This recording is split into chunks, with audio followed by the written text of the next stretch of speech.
support for Welsh citizens. And actually the same might be the case in England if the Labour government are ever to be elected. The honourable gentleman is absolutely correct, and the humanitarian response is to disincentivise people from risking their lives by crossing the channel illegally and arriving here in small boats. And that's why last night I jointly signed a letter which rejected what the Welsh Labour government are asking for. We're not prepared to see the Welsh Labour government handing out universal basic incomes to people who shouldn't be in this country in the first place, and then on top of that to provide them with legal funding and lawyers so that they can challenge the decision being made by the government. These are not the priorities that the Welsh people have. Shadow Secretary of State Joe Stevens. Thank you, Mr Speaker. Inflation is still over 10%, and last month the Chancellor imposed a stealth tax by freezing personal allowances. And today, as we've heard, the Office for National Statistics has confirmed that food prices have risen at their fastest rate for 45 years. So how does the Secretary of State expect Welsh households to afford even the most basic supermarket essentials when those have increased by almost 25% this year? Well, Mr Speaker, of course the honourable lady is correct that we have had financial problems as a result of having to spend £400 billion during the COVID pandemic and the inflation which has been caused by the illegal invasion of Ukraine. And that's why the government has continued to support the most vulnerable in society. But the fact of the matter is the Welsh Labour's government response to all of this seems to be to squander taxpayers' money. £100 million going to create extra members of the Senate, £150 million wasted building on plans for a relief road that was never going to be built, and now millions more pounds to be spent on our universal basic income and legal fees for asylum seekers. Joe Stevens. The Secretary of State mentioned inflation earlier, but of course falling inflation doesn't mean prices are falling, just that the rate of the price rises is slowing. And if Cabinet Ministers can't get a grip on basics like that, no wonder the economy is in such a mess. So isn't the reality this? His government continues to fail households right across Wales whilst protecting and rewarding the super wealthy, refusing to abolish non-dom status and giving a huge pension bung to the top 1%. Well, Mr Speaker, first of all, of course, the so-called top pension bung was for doctors, which is something actually that members of the Labour Party had called for themselves.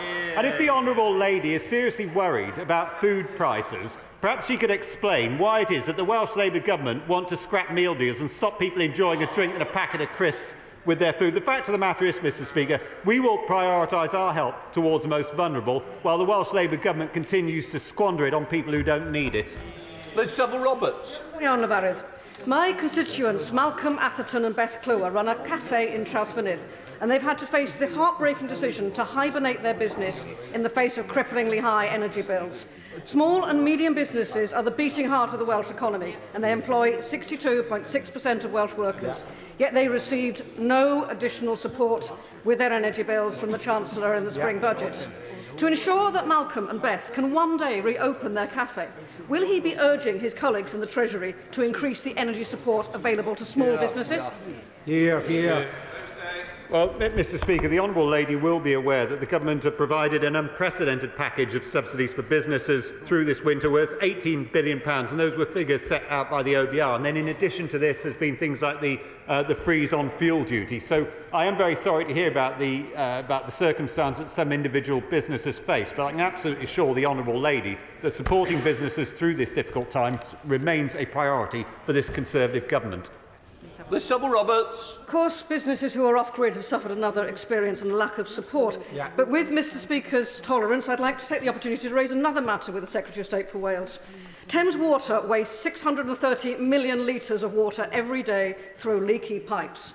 Rather than fix this environmentally baffling waste, they're planning on moving vast volumes of water from Wales instead. Our natural resources are being diverted elsewhere without recompense and without consultation either with local people. He says he's Wales's man in Cabinet. Will he prove it, therefore, by activating Section 48 of the Wales Act 2017 so that decisions about Wales resources are made by the people of Wales in Wales? Sorry. Can I just say to the honourable lady, I've got a lot of people trying to get it. It's unfair. You do get the two questions. Please do not take advantage of the rest of the chairman. Secretary of State. Mr. Speaker, I'm not responsible for for Thames Water, but I have regular meetings with Welsh Water, and this is not an issue which they've raised with me. But one of the things that I'm sure the honourable lady will agree with is that Welsh Water do need to do more to ensure that there is less sewage and less leakage going into our rivers. And that, of course, is something which the Welsh Labour government is responsible for holding them to account for. John McNally. Number 2, Mr. Speaker. With your permission, Mr. Speaker, I will answer questions 2 and 13 together. The Welsh Government is well funded to deliver for Wales. The spending review provided the Welsh Government with a record block grant of £18 billion a year. As a result of this budget, Welsh Government funding is increasing by a further £180 million over the next 2 years, and this is all on top of the additional £1.2 billion announced at the autumn statement. John McNally. Thank you, Mr. Speaker, and thank the Minister for that answer. But the UK Government, as you've just alluded to, has recently clawed back £155 million from the Welsh Government budget rather than allowing it to be carried forward into the next financial year. I can only assume that by clawing back these funds for some bizarre reason, the Minister thinks the UK Government is working in the best interests of the Welsh people. Can you tell us if that is so? Mr. Speaker, the funds weren't clawed back and there wasn't any bizarre reasoning about it. The money wasn't spent by the Welsh Government. They managed to fail to spend £155 million in the midst of a pandemic, which is really quite extraordinary. But, Mr. Speaker, they are receiving £1.20 on the NHS for every pound spent in the United Kingdom, and that money is not being passed on in full, which is why, in Wales, under a Labour government, we wait longer for our ambulances, we wait longer on hospital waiting lists, and we have less access to the treatment that people are now taking for granted in England. Secretary of State. Making the case for precisely the kind of financial flexibility that devolved administrations require. The reality of inflation and mishandling of the economy is that the Welsh budget is worth £4 billion less than it was when it was first agreed, and the same thing's happening in Scotland. So if the government won't adequately finance the devolved institutions, why won't they devolve reasonable borrowing powers so we can make sure that adequate budgets are set for the benefit of our constituents? Mr. Speaker, if I ever decide that I want to have some lessons in sound management of public finances, I probably won't be asking the Scottish National Party.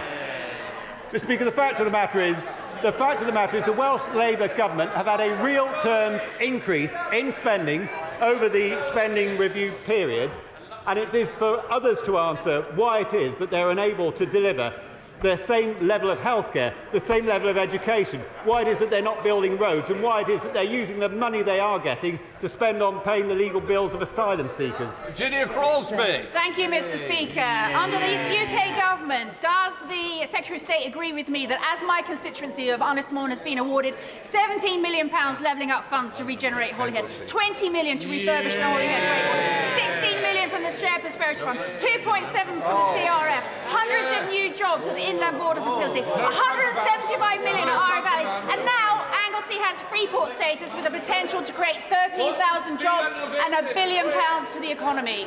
Does the Secretary agree with me that this Conservative UK government is determined to level up places like Anglesey in North Wales that have been forgotten by Labour in Cardiff? Can we just try and help it? I want to get more people in. The only way I can do that with shorter questions. Secretary of State. Well, Mr. Speaker, others in this House may try to shout the honourable lady down, but they won't succeed because she has been absolutely unstinting in her support for her constituency. And it's no coincidence that the Prime Minister wanted to go to Innismon to make that the first place he visited as the Prime Minister to celebrate the announcement of the growth deals, which are going to deliver jobs and levelling up across the whole of Wales and the United Kingdom. Well, Fabricant. Thank you, Mr. Speaker. Diolch indeed. Many of my constituents, including myself actually, visit Tywyn in Gwynedd. Is my right honourable friend aware that people need healthcare there, funded of course by the grant?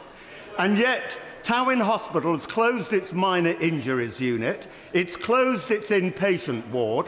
Will my right honourable friend speak to the Welsh Health Minister and discuss how English tourists will get proper health care when they're on holiday in Wales? Mr. Speaker, I'm as ever grateful to my honourable friend for his comments. Unfortunately, the fact of the matter is I'm unable to give a detailed answer because the National Health Service is devolved in Wales. But I very much hope, Mr. Speaker, that Welsh Labour government ministers will want to explain why it is that with all of the extra money that they're getting, with the extra money that they're getting above the money that is given to the National Health Service in England, they're unable to deliver the same standards of healthcare, or for that matter education, as those which we take for granted under a Conservative government run in Westminster. Number 3, Mr. Speaker. Thank you, Mr. Speaker. The Secretary of State has regular discussions with Cabinet colleagues on a range of topics. In England, we have committed to tackling issues in the private rental sector, including improving standards through the introduction of the Decent Homes Standard and providing tenants greater security by banning no-fault evictions. However, as the Right Honourable Member will know, rental issues in Wales are a matter for the Welsh Government. Thank you, Mr. Speaker. Low-quality, expensive private rented accommodation is a problem not only in Wales but throughout the UK. Would the Minister agree with me that we need more council housing built to a high standard? And would he join with me in praising Flintshire County Council for their excellent programme of council house building, which would be an example to the rest of the country, but we need more investment in this area overall? Well, I thank my right honourable friend for that question. North Wales certainly has a deficit of housing, as do many other areas, and certainly that needs to be addressed through building more homes, as he says. I would point out that in 2021 to 22, there were 3 new homes built in England per 1,000 and just 1.7 per 1,000 in Wales, so there's much work to do. Jones. Good morning, Mr. Speaker. According to Rent Smart Wales, the number of registered landlords in Wales fell by 328 during the 2 years to January of this year, and there were 301 fewer rental properties available. Does my honourable friend agree that a significant cause of the current worrying state of the private rental market in Wales is the new legislation introduced by the Welsh Government, which imposes expensive and Byzantine licensing obligations on landlords? And does he also agree with the Labour Cabinet Member for Housing on Torfaen Borough Council, Councillor David Daniels, who recently told the Council Scrutiny Committee that the new law was the straw that broke the camel's back because for landlords it's just been one thing too many? Well, I thank my right honourable friend and constituency neighbour. I think he is perfectly right to raise this issue. He's referring to the Renting Homes Wales Act, and while it may be well-intentioned, the fact of the matter is there's a shortage of housing, and in fact, if you want to keep landlords in the market, you need to incentivise it for them. So the mandatory regulations and costs imposed are really at the wrong time. Gerald Jones, Shadow Minister. Thank you, Mr. Speaker. Private rental costs in Wales increased by 4.2% in the year to February 2023, the highest annual percentage change since the Tories came to power. Whilst the government have accepted the need to uplift benefits in line with inflation, they've completely failed to accept that the same principle should at the very least apply to the local housing allowance. Given that this affects the largest item of a family's budget, can the Minister explain exactly why this is one area of policy where the government do not seem to believe that inflation exists? Thank you, Mr. Speaker. He will be aware that the local housing allowance rates were raised to the 30th percentile in 2020, and that there is also support through the discretionary housing payments scheme. There is, in addition to that, of course, the whole array of support that's been provided through the recent cost of living pressures. Liz Twist. Question for Mr. Speaker.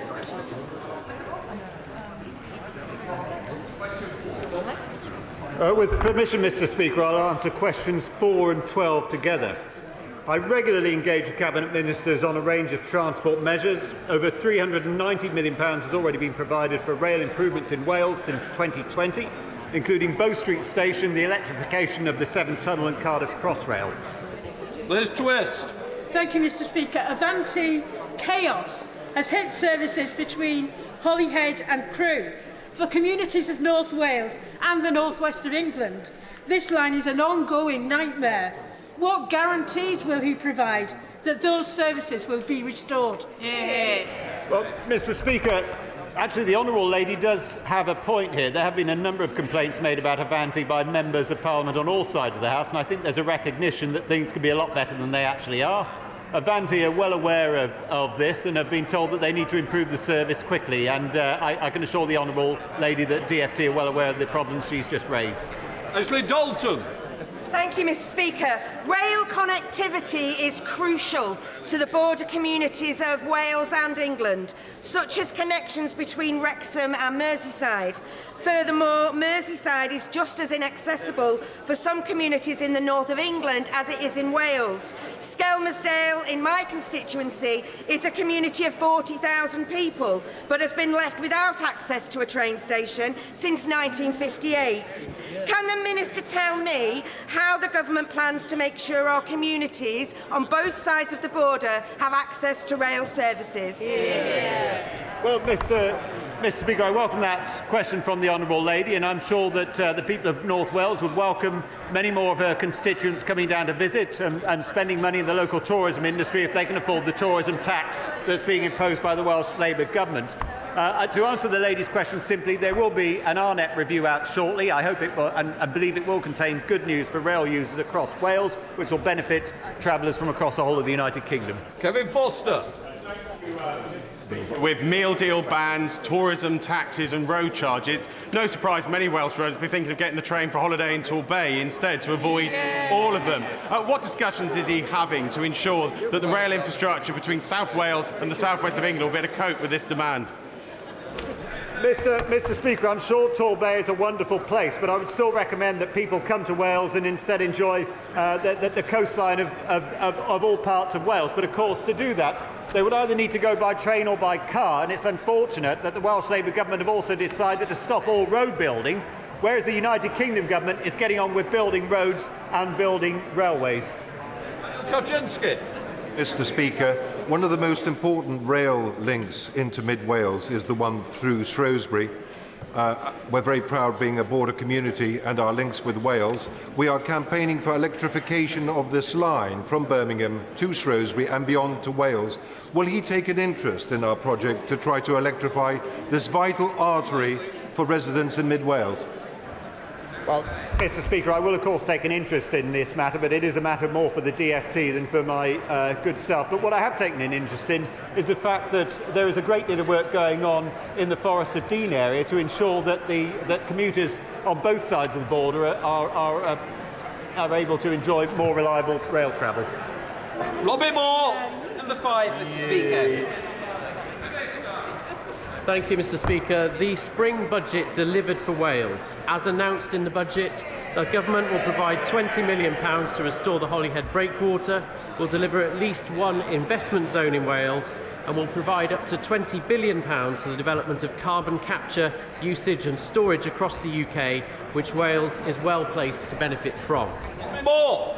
Thank you, Mr. Speaker. The UK government proved time and time again that they are delivering for Wales, whether that's through supporting hundreds of thousands of households with the energy price guarantee or the £20 million Holyhead breakwater. However, does my right honourable friend agree with me that Labour Welsh government are advertising Wales as closed for business with its recent ban on road building and tax on tourism? Well, I couldn't agree more with my honourable friend. The Welsh Government's response to the roads review was more of a road block than a response, and there's been a widespread rejection of the tourism tax from the sector, including from UK Hospitality, who've called it anti-competitive. The contrast between the approaches of the two governments is stark, Mr. Speaker. The UK government is striking trade deals and promoting Britain open for business, while the Welsh Government seems focused on punishing small business owners. Sir Christopher Bryant. Thank you very much, Mr. Speaker. A little birdie tells me that the Secretary of State has had a meeting about the Rhondda Tunnel in the last few days, and I'm hoping very much, Mr. Speaker, as no doubt are you, that there's going to be some announcement soon of perhaps of some money to make sure that the Rhondda Tunnel can be opened up, making it the second longest cycle tunnel in the whole of Europe and a great advert for tourism in the Welsh valleys. Will he arrange a meeting with me and the member for Aberavon so that we can explain to him the significant benefits that there would be so that he can lobby to get that money for the Rhondda Tunnel? The right honourable member is right to raise that question. my right honourable friend tells me that he would be happy to hold a meeting with the right honourable member. He also adds that Rhondda Cynon Taff Council should be encouraged to put in a levelling up fund bid. Number 6, sir.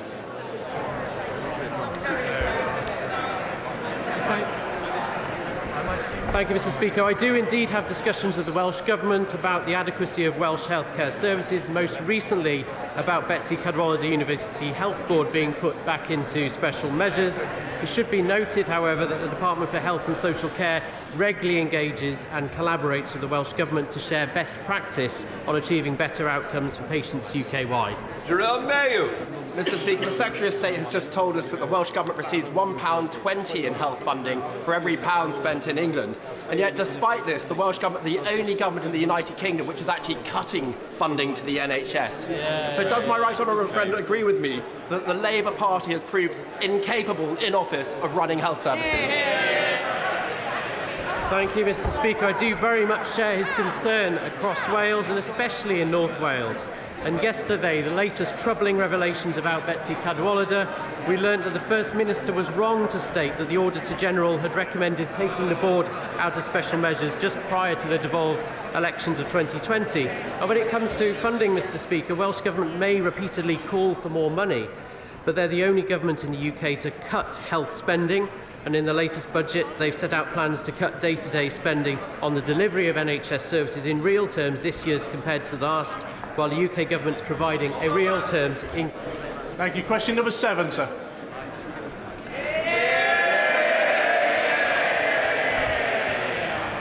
Thank you, Mr. Speaker. The Secretary of State for Wales has regular discussions with the First Minister on how our two governments can work together within the current devolution settlement to deliver for Wales. Our recent agreement to establish 2 Welsh free ports shows what we can achieve when we work together for the benefit of people and communities in Wales.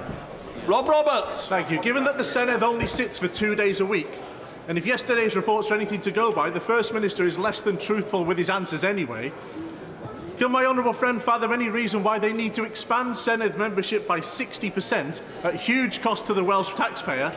And does he agree with me that the Welsh people should be asked whether they want more MSs only working 2 days a week? Well, the honourable member is right to ask that question. I fully agree with him that the last thing people in Wales want is more politicians in Cardiff Bay. And the Welsh Government would be better spending the estimated £100 million that the proposals would cost on public services. So if the Welsh Government and their separatist allies are so confident that these proposals should progress, then I agree they should seek the agreement of people in Wales through a referendum. We now come to Prime Minister's questions. Abner Pongasari. Question number 1, Mr. Speaker. Prime Minister. Mr. Speaker, later today I will return to Belfast to mark the 25th anniversary of the Belfast Good Friday Agreement. It's an opportunity to thank some of the leading architects of peace for their courage and the pivotal role they played to set the groundwork for a better future for the people of Northern Ireland. We will also commemorate those who are no longer with us. Mr. Speaker, this morning I had meetings with ministerial colleagues and others in addition to my duties in this House. I shall have further such meetings later today. Thank you, Mr. Speaker. We're in the middle of a housing crisis with mortgages soaring, rents rising and house building set to a post-low. And just last week, with an interview with the Conservative Home, the Prime Minister admitted his disastrous decision to drop housing targets to appease Tory party members. Can the Prime Minister please explain to the House why the views of 1,000 members are more important to aspiring homeowners, families across the country? Well, Mr. Speaker, on this side of the House, we believe in empowering local communities to make the decisions that are right for them and to protect their green spaces. And the place where most acutely where house building is not keeping up with need is in Labour-controlled London. Thank you, Mr. Speaker. It's been reported that the Welsh Labour Government is going to incentivise people smugglers by offering £1,600 of taxpayers' money every month to asylum seekers. Can I ask my right honourable friend for an assurance that he will never contemplate such a daft idea in our small boats bill? Well, Mr. Speaker, I know my noble friend Lord Bellamy and the Secretary of State for Wales wrote to the Welsh Government yesterday confirming that we would not be undertaking their request. Now, I know that the Labour leader has said that the Welsh Labour Government is his blueprint. And unbelievably, as my honourable friend said, Labour in Wales are trying to pay illegal migrants £1,600. Mr. Speaker, we're stopping the boats. Labour's paying for them. We now come to the Leader of the Opposition, Keir Starmer. Thank you, Mr. Speaker.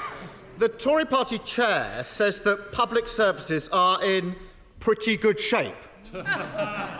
Has the Prime Minister met a single member of the public who agrees with him? Prime Minister.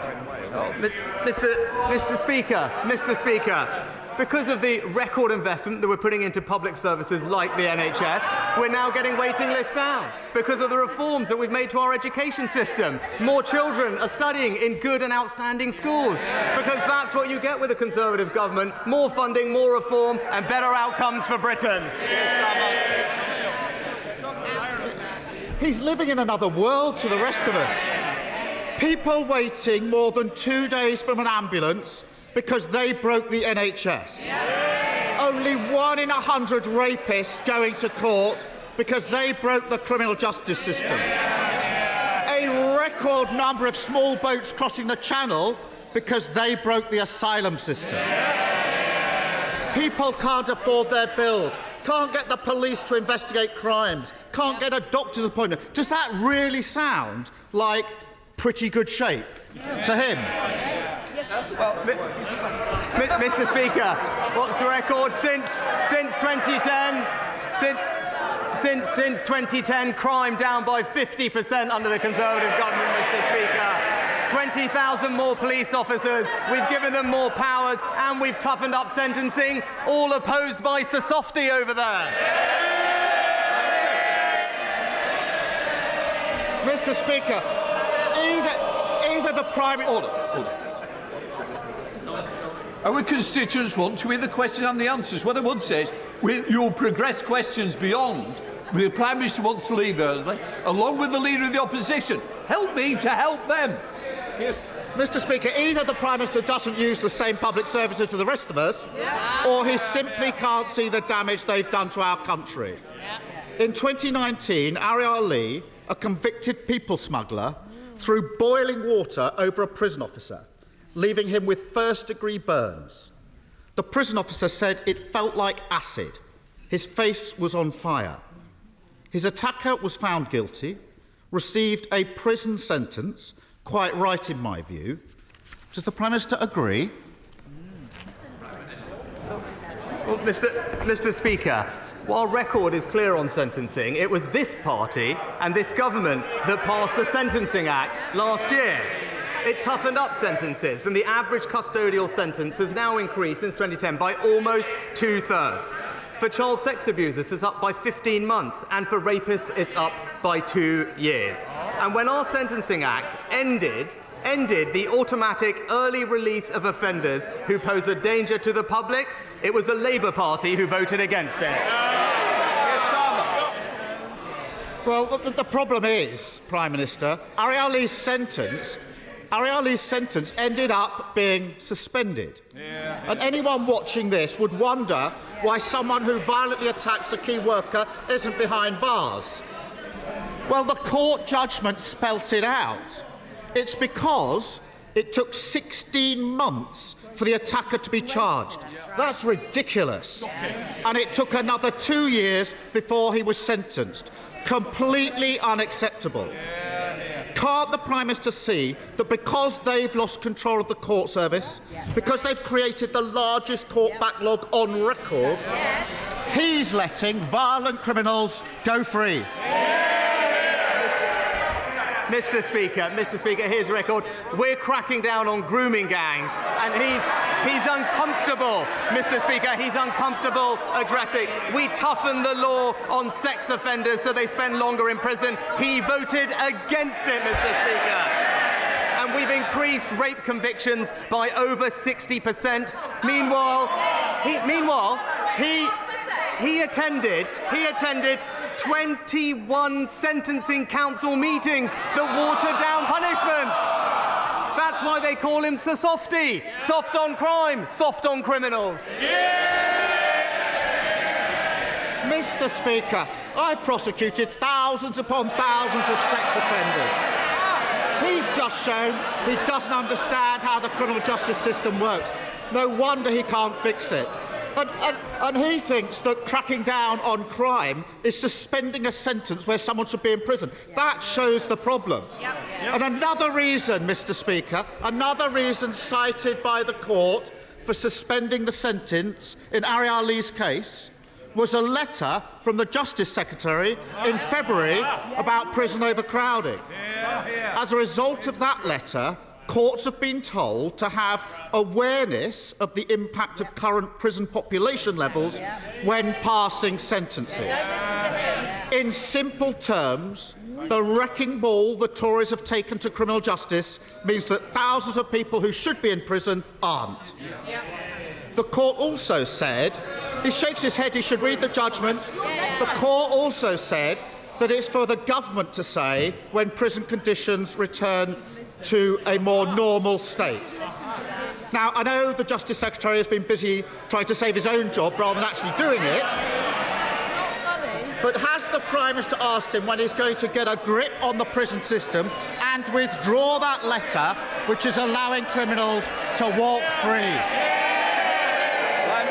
Mr. Speaker, we're in the process of building 20,000 more prison places. That's what this government is delivering, because we're toughening up sentencing and putting more people behind bars and making sure that our most serious offenders spend longer there. But I love it when he talks about his record as a lefty lawyer, Mr. Speaker, because I was looking at this, because when he was there, I read, he's quoting things, I read that people were really disappointed that his organisation let down victims. That wasn't even my assessment. That was his shadow Attorney General.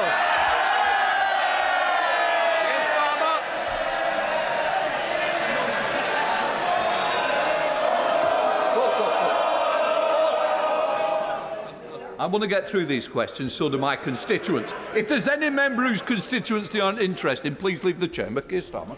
Well, Mr. Speaker, when I was in office as Director of Public Prosecutions, those benches my greatest supporters.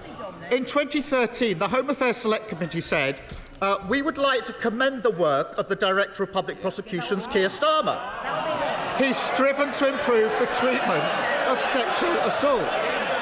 They go on to say...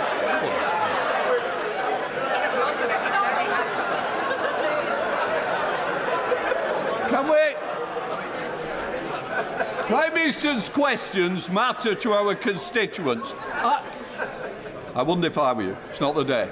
I want to get through it because I'm trying to help the Prime Minister and the Leader. You're not being helpful. We'll hear this question no matter how long it takes. Keir Starmer. Mr. Speaker, this is 2030. Order. Ms Stevenson, I've heard a few weeks. This is the last week. I suggest you quiet, or it's better you leave. Keir Starmer. Mr. Speaker, this is the Home Affairs Select Committee in 2013. They go on to say the work I did should provide a model to other agencies, and when he leaves the CPS, he will be missed. Now, that report was presented to Parliament by the then Home Secretary, future Prime Minister, the Right Honourable Member for Maidenhead. And the government, those benches, noted and supported it. Now, it's obviously always a good look to have your work recognised, although they did lay it on a bit thick. So perhaps the Prime Minister will spend less time trying to rewrite history and more time sorting out the mess he's made of criminal justice. Because the crisis in criminal justice is just a snapshot of public services collapsing under his watch. People can see it wherever they look. Our roads, our trains, the NHS, the asylum system, policing, mental health provision. The Tories have broken them all they've got left is excuses and blame. Now, I know the Prime Minister would rather talk about a maths lesson than the state of the country, but perhaps he could solve this equation. Why, after 13 years of a Tory government, are patients waiting longer than ever, criminals walking free, growth non-existent, and why, everywhere you look, does nothing seem to work at all? Prime Minister.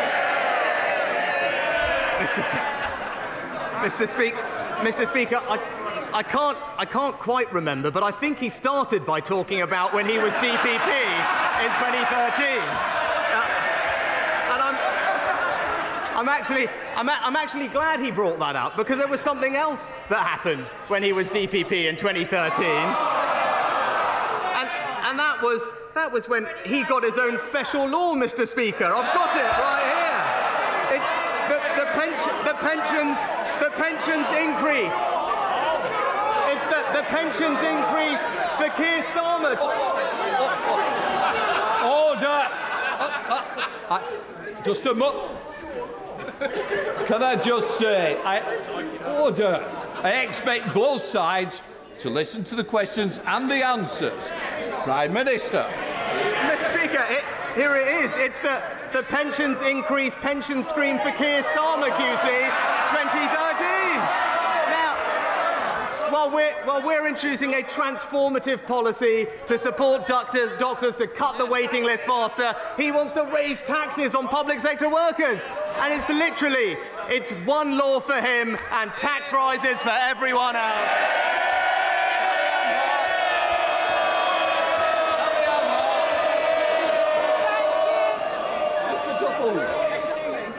Don't let me double down on you. Please, Sally Ann Hart. Mr. Speaker, recently I presented a Prime Minister's Point of Light Award to Joan Willett, nearly 107, for her fundraising for the British Heart Foundation. And two other Hastings and Rye residents, Anthony Kimber and Alistair Felly, were celebrated as community champions at number 10. Will the Prime Minister join me in thanking all our fantastic volunteers and community champions, not only in Hastings and Rye, but throughout the United Kingdom, and will he continue to bring them together in celebration? Can I thank my honourable friend, and I'm absolutely delighted that Joan received her Points of Light Award, and volunteers and community champions like Joan and Anthony and Alistair all make important contributions to their local community, and we're all very grateful to them. In fact, every month, Mr. Speaker, millions do the same thing, and they deserve our praise. Their generosity is integral to what makes our country and our community special, and it's right that we do everything we can to celebrate them. Leader of the SNP, Stephen Flynn.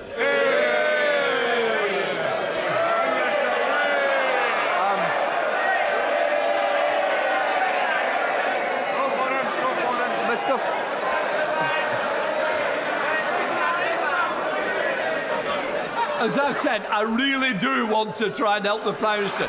If you don't, I do. Stephen Flynn. Mr. Speaker, I'm delighted to hear that they had an equally peaceful and relaxing Easter break as I did. Prime Minister, was it their refusal to stand alongside striking workers on the picket line, their acceptance of the economic damage being caused by Brexit, or perhaps their support for denying the people of Scotland the right to choose their own future, which led to the leader of the Scottish Conservative Party urging voters to back Labour? Well, Mr. Speaker, what we're doing is not getting distracted by the things that are going on elsewhere, and we're focused on delivering for the people of Scotland. We're making sure that we fund public services well with £1.5 billion extra in Barnett consequentials. We're making sure that we provide support with the cost of living. Now, I know, Mr. Speaker, at the moment, him and his party are focused on other matters. We're just going to motor on with the job. Mr. Speaker, let me be clear. We will take no lectures from a party which has not had a mandate to govern in Scotland since 1955. He went through 3 Prime Ministers in the course of just a matter of months. Who crashed the economy, who sent mortgage rates soaring, who've taken energy support away from families most in need. We have a Prime Minister who's been fined by the police not once, spent twice, who take donations from Russian-backed donors and who, of course, have stuffed the House of Lords with people like Baroness Mone. But, Mr Speaker, let's be clear, what we're talking about is the fact that the leader of the Scottish Conservatives believes that the people of Scotland should return Labour Party members of Parliament to this House rather than Scottish National Party members to this House. So isn't the message to the people of Scotland quite clear? Don't give the Tories what they want. Mr Speaker, actually, the Scottish Conservatives deserve enormous praise for forcing the SNP into abandoning their completely unworkable, fundamentally flawed deposit return scheme, Mr Speaker.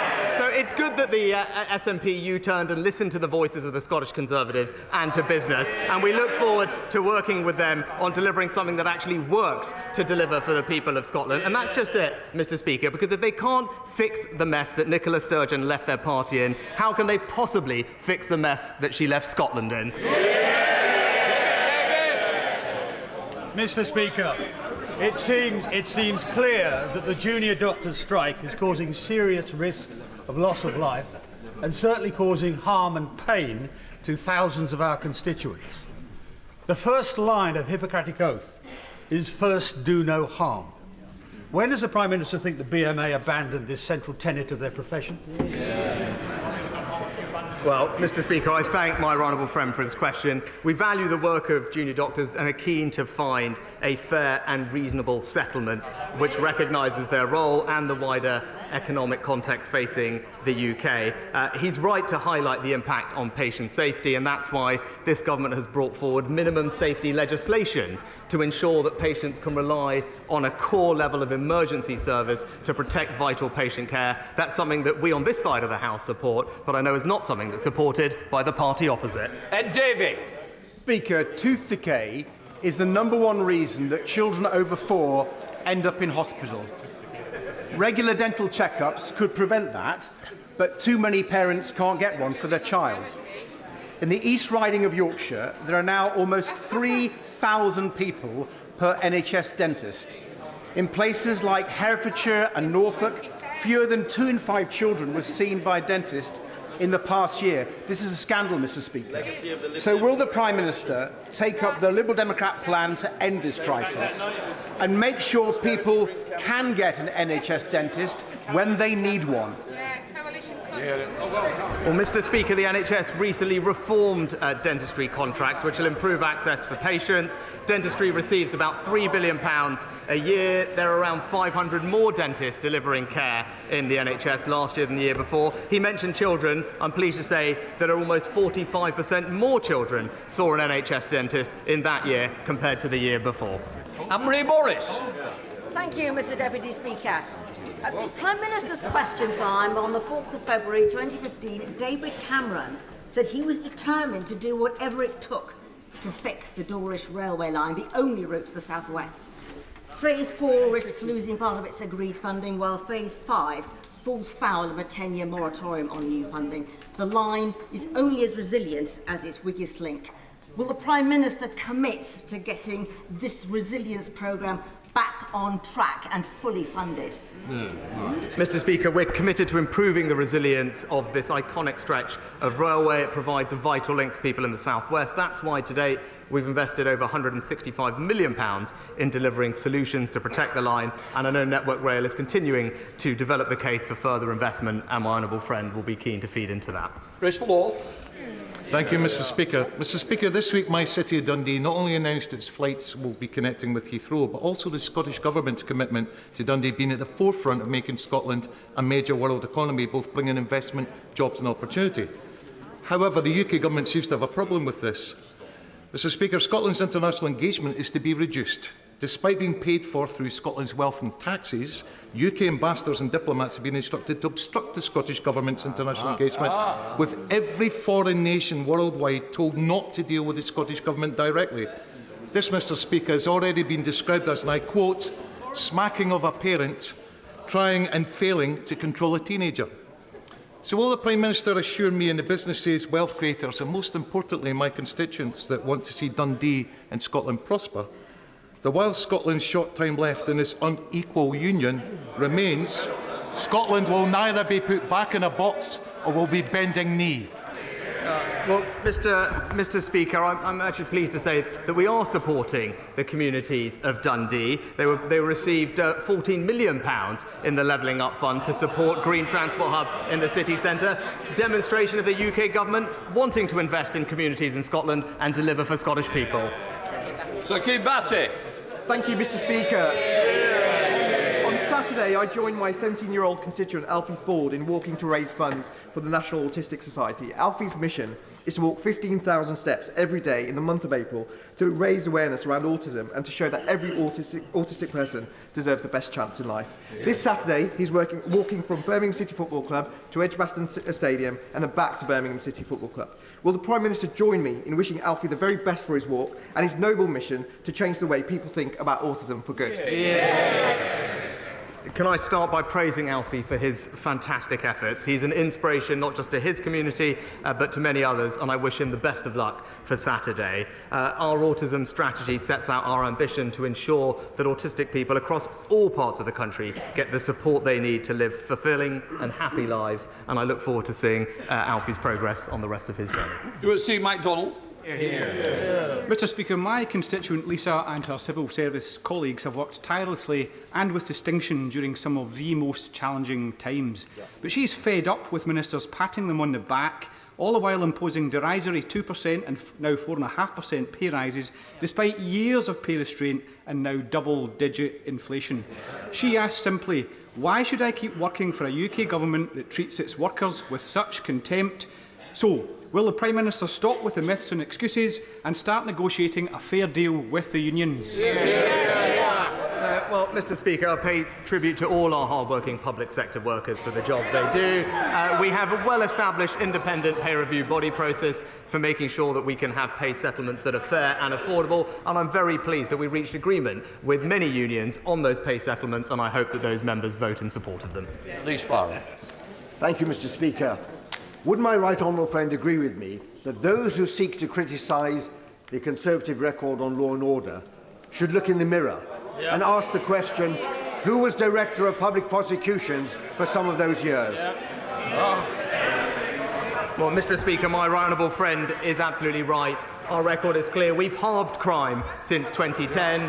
Neighbourhood crime has fallen 25% just in the last few years. Criminals are spending longer in prison, and crucially, we, unlike the party opposite, are giving them the powers they need to tackle violent protests. Owen Thompson. Mr. Speaker, my elderly constituent Anne has been in Turkey for 5 weeks now after her husband suffered a devastating brain bleed and is now in intensive care after their holiday insurance, Stay Sure, refused to pay medical bills and have so far refused to engage with me. This has resulted in Anne being stuck with extortionate medical bills and surgery costs which she has covered using their life savings. The finances running out, they're both stranded and have been advised that they'll need to find at least £50,000 to pay for an air ambulance to bring them home.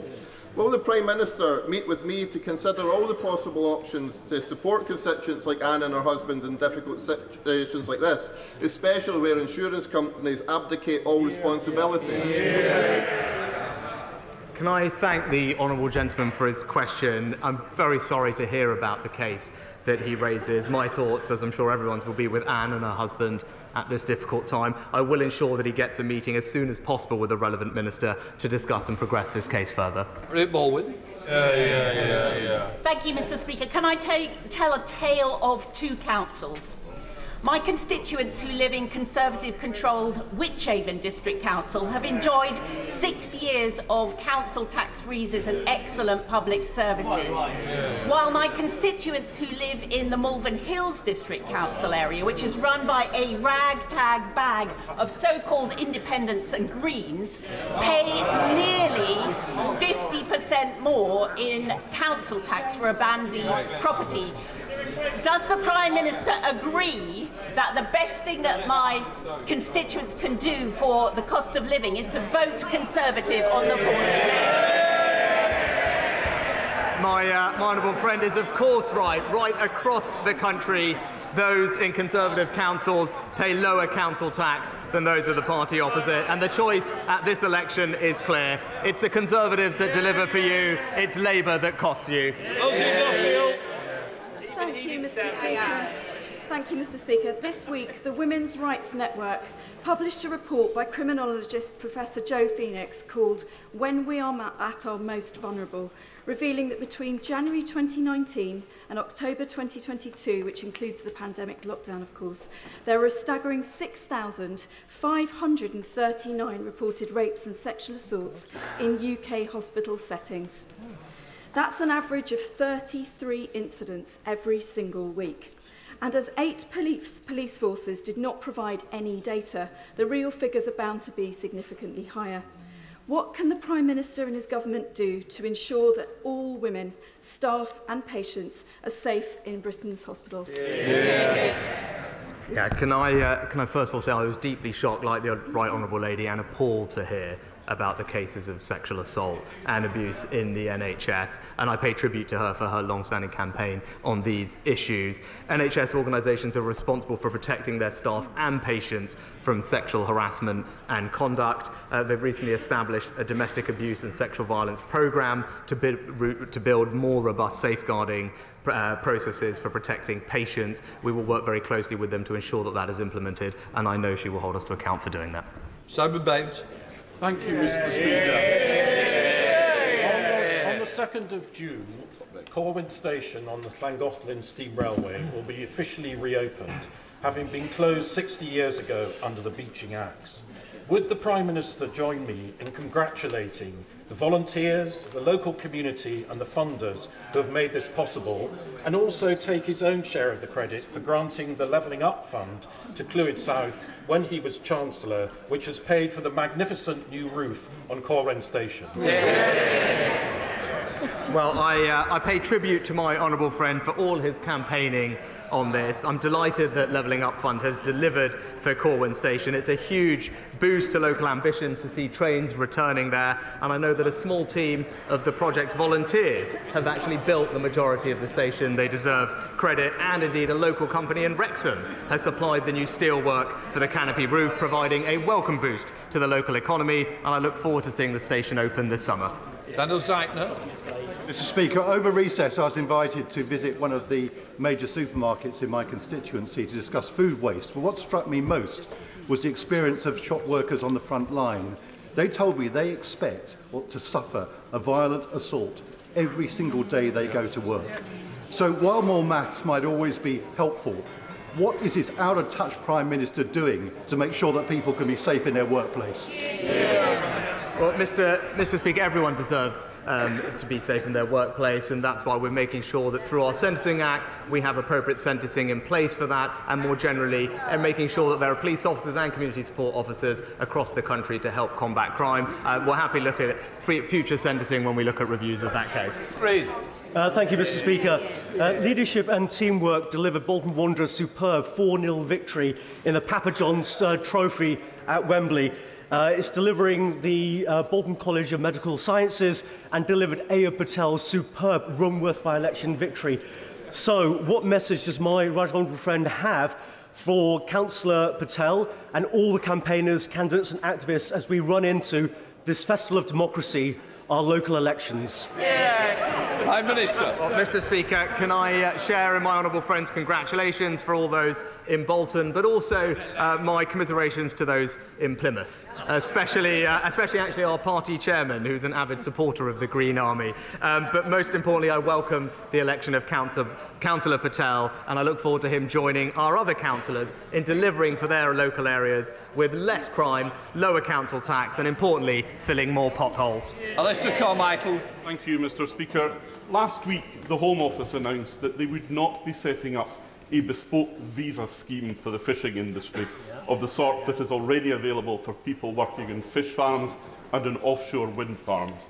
They also told skippers that crew previously employed by them under a temporary scheme had to stop working immediately. As a consequence of that announcement, in fishing ports around the coast today, many fishing boats are tied up, unable to go to sea. It's the only time the Home Secretary has been successful in our stated ambition of stopping the boats. The Prime Minister and his party promised our fishermen a sea of opportunity if they would support them. But what's the point of a sea of opportunity if you can't get crew to fish in it?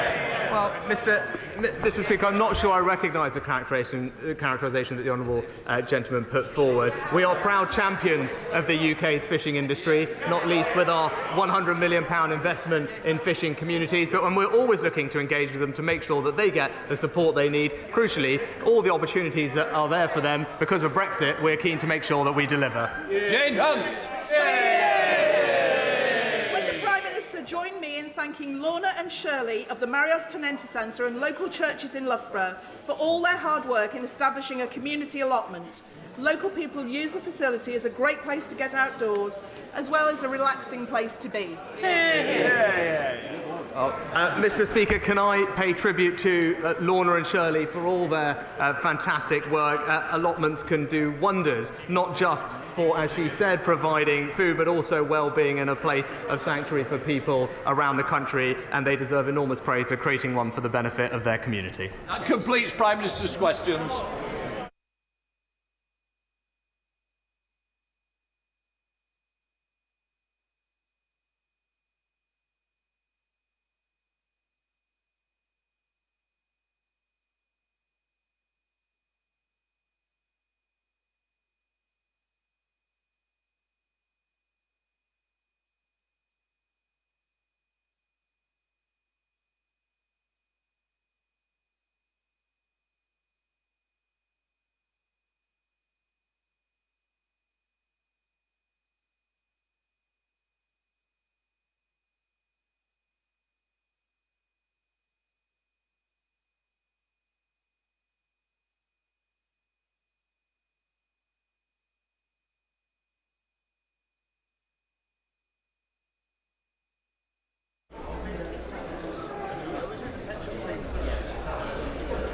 Right, we come to the urgent question. Yvette Cooper. To ask the Home Secretary to make a statement on secret police stations operating in the UK by the CCP. Minister. Thank you, Mr. Speaker. Ordinarily, my colleague, the Security Minister, would have responded to this question because it sits in his portfolio. He is, however, in Northern Ireland today, so they've asked me to respond in his place. Mr. Speaker, the latest reporting in the Times on the so-called overseas police stations are, of course, of great concern. As the Security Minister said in his previous statement on this matter in November last year, investigations by the law enforcement community are ongoing, which, of course, limits what I'm able to say in this House on a live investigation on a sensitive matter, as members of this House will, of course, appreciate. I don't want to say anything that would jeopardise any operational investigations or indeed any potential future prosecutions. I will, however, take this opportunity to reassure the House of this government's resolve to protect every community in this country from transnational repression. The protection of people in the United Kingdom is of the utmost importance. Any attempt to coerce, intimidate or illegally repatriate any individual will not be tolerated. This egregious activity is part of a wider trend of authoritarian governments, not just China, but others as well, perpetrating transnational repression in an effort to silence their critics overseas, undermine democracy and the rule of law, and further their own narrow geopolitical interests. Through our police forces and the intelligence agencies that work with them, we take a proactive approach, protecting individuals and communities from threats. Where we identify individuals who may be at heightened risk, we are front-footed in deploying protective security measures and guidance where necessary. The upcoming National Security Bill will strengthen our powers to deal with transnational repression and indeed agents of foreign states more generally. Coercion, harassment or intimidation linked to a foreign power will be criminalised under the new foreign interference offence in that bill. Existing criminal offences against a person, such as assault, will in future command higher sentences where they are undertaken at the behest of a foreign power through the state threats aggravating factor in that bill. The bill will also introduce a new foreign influence registration scheme, and we will not hesitate to use these new powers to bear down on the activities of foreign entities of concern. The National Security Bill will return to this House in early May, and I call on all members here to support it when it does. It is clear, however, that we can and must do more. That is why the Prime Minister asked my right honourable friend, the Security Minister, to lead a new Defending Democracy task force. A key priority of that task force is to enhance our response to transnational repression. That work is ongoing, and my right honourable friend, the Security Minister, will provide an update on that work to the House in due course. And it obviously builds on the work done by his predecessor as Security Minister, the right honourable member for East Hampshire, who I see is in his place. Mr Speaker, I am clear, as is the rest of government, that the repression of communities in the UK will not be tolerated and must be stopped. Home Secretary. Thank you, Mr Speaker. It's reported in the Times this morning that a Chinese businessman linked to an alleged Chinese secret police station in London has attended Chinese Communist Party political conferences, is linked to the United Front Work Department, and has also organised Tory party fundraising dinners and attended events with Conservative Prime Ministers. These are very serious allegations, raise vital national security questions, and I think the Home Secretary should be here to answer this. Exactly. Right. The Director General of MI5 has warned about the Chinese authorities both trying to influence our politics and also running operations to monitor and intimidate the Chinese diaspora, including forcibly repatriating Chinese nationals. In November, we questioned the Security Minister about possible secret police stations in Croydon, Hendon and Glasgow. He provided no information but said he would come back with an update, and he has not done so. Nor has he met with my honourable friend, the member for Croydon Central, despite promising to do so. Other countries have taken visible action. This week, 2 men were arrested by the FBI in New York for suspected operations, and in the Netherlands, similar operations have been shut down. But here in the UK, we have heard nothing. No reports of arrests, no reassurance that these operations have been closed down. And instead, we're told one of the key individuals has been vice chairman of the Chinese group fundraising for Conservative Association in the City of London and has attended party-organised events with 2 out of the last 3 Conservative Prime Ministers. So can he tell us the full extent of this individual's involvement with the Conservative Party and his contact with any government ministers and what action ministers and the party have taken? Can he tell us what they have done about the alleged secret police station in Croydon and elsewhere? Has its operations been closed down? Because the lack of answers will raise grave concerns that the government is not addressing the scale of this threat and is not updating Parliament for fear of party political embarrassment because of the connections with the Conservative Party. That is not good enough. Party political concerns must never, repeat, never be put before our national security. The country deserves answers. Thank you, Mr Speaker. Now, the Shadow Home Secretary asked a number of questions in relation to the specific individual named in the Times today in connection with his activities in Croydon, which, as a Shadow Home Secretary will appreciate, it's the borough that I represent in Parliament as well. It's of great concern to me as well as to the member for Croydon Central. What I can tell the House is that I've been briefed today, as you would expect, at short notice. It's not my ordinary ministerial portfolio.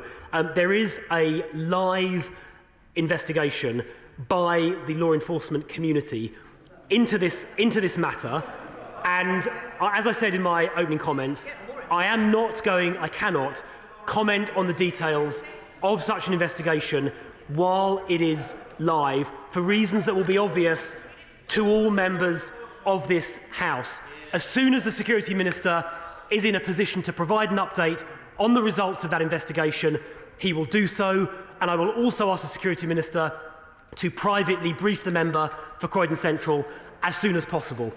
It is worth mentioning that the Chinese activity in this area is not confined to the United Kingdom. We are aware of approximately 100 alleged stations of the kind we're discussing around the world. It's not unique to the United Kingdom. And as the Shadow Home Secretary said, just earlier this week, arrests were made in New York in connection with a similar investigation conducted by the FBI there, similar to the investigations that we are currently conducting here. In relation to party politics, look, I think all political parties need to be alert to the danger that representatives of hostile states seek to infiltrate or influence their activities. I think it's fair to say that there have been other members of this House that have been targeted similarly that we know about. So I would ask all members of Parliament and all political parties to be alert to this risk. I think all of us owe that to democracy. Ian Duncan-Smith. Mr. Speaker, can I bring my honourable friend back to the real issue here? Investigations into individual transgressions, absolutely fine, they progress. The problem is that we have known in this House, the government has known for a considerable amount of time, raised by many of my colleagues, the activity of these particular 3 locations, illegal Chinese police stations. We know that they are bringing Chinese dissidents in. They are confronting them with videos of their families, threatening their families in front of them if they don't cooperate and leave and go back to China. We know that. The security services have warned the government about that. The question really here today is, why in heaven's name haven't we acted alongside the Americans, even the Dutch, and shut these stations down and kicked those people out of the country? Look, I thank my right honourable friend for his question and for his long-standing campaigning on this issue and indeed the activities of China more widely, which are of great concern, rightly of great concern, to this government and to members of both sides of the House. The activity he described, interference with Chinese nationals in this country, is something we take incredibly seriously. We saw that terrible incident in Manchester not very long ago where members of the Chinese consular staff there dragged somebody, a Chinese national, inside or someone inside their compound, and as a consequence of that, 6 Chinese officials have now left the United Kingdom. The activity my honourable friend described is incredibly serious. It is unacceptable. It must and will be stopped. But in relation to those 3 particular locations he referenced, because they are the subject of a live investigation and live work by the law enforcement community, I'm afraid I can't say any more from the dispatch box today, but as soon as my right honourable friend the Security Minister can provide an update, he will do so. Come to SNP spokesperson Alison Thewlis. Thank you very much, Mr. Speaker. The SNP welcomed the inclusion of a standalone China section in the Integrated Review 2023, and I agree with the Minister that this is a threat that we must take seriously, and that the Government should be giving as much, if not more, attention to influence of Chinese state actors as that coming via Putin's oligarchs. This is not the first time that this has been raised in this House, so can I ask the Minister if he's able to provide any update at all on these secret Chinese state police stations? Can he assure us that he is not just waiting for the National Security Bill to go through before action can be taken? Can he reassure me that he or the Security Minister, perhaps more appropriately, has had communications with his counterparts in the Scottish Government and Police Scotland? And given that that one of these alleged secret police stations is in my Glasgow Central constituency, can I also have an update from ministers on this situation? Because I was promised one by him verbally in the past and have not had that update. Yeah, and he's not here today to answer to it, so I don't want to put him on the spot with that, but that is very concerning. Can he also tell me what reassurance he can provide to Scotland's Chinese community, some of whom may have good reason to fear Chinese state interference and the secret police that may be operating?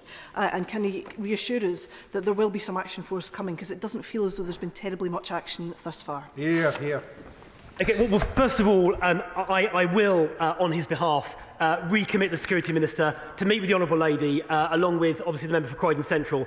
Given one of these locations is in her constituency, I think it is important the Security Minister does meet her to discuss it. So, on his behalf, I make that commitment now, and I'll talk to the Security Minister later on today to reiterate the importance of that meeting taking place for all the reasons the Honourable Lady quite rightly points to. Look, I completely agree with the point she makes. This kind of activity, intimidation or potential intimidation of foreign nationals on our soil, whether it's by people acting for parts of the Chinese state or indeed other states, it's not just the Chinese state, we've seen it with other countries as well, Iran being an obvious example. It's completely unacceptable. We have zero tolerance for this kind of activity. It is under active investigation. It is not true to say no action is being taken. In relation to these particular sites, action is currently being taken, but members will understand why I can't go into the details of that work just at the moment. And just to reassure the House, action can be taken and will be taken under the law as it stands, but the National Security Bill updates and increases the powers we have available to us. For example, requiring registration and giving us more power to act against those people who are acting on behalf of foreign states. And I do just encourage all members to support that bill and in the other place, get it through Parliament and onto the statute books as fast as we can, because those extra powers do help us in this area. Mark Pritchard.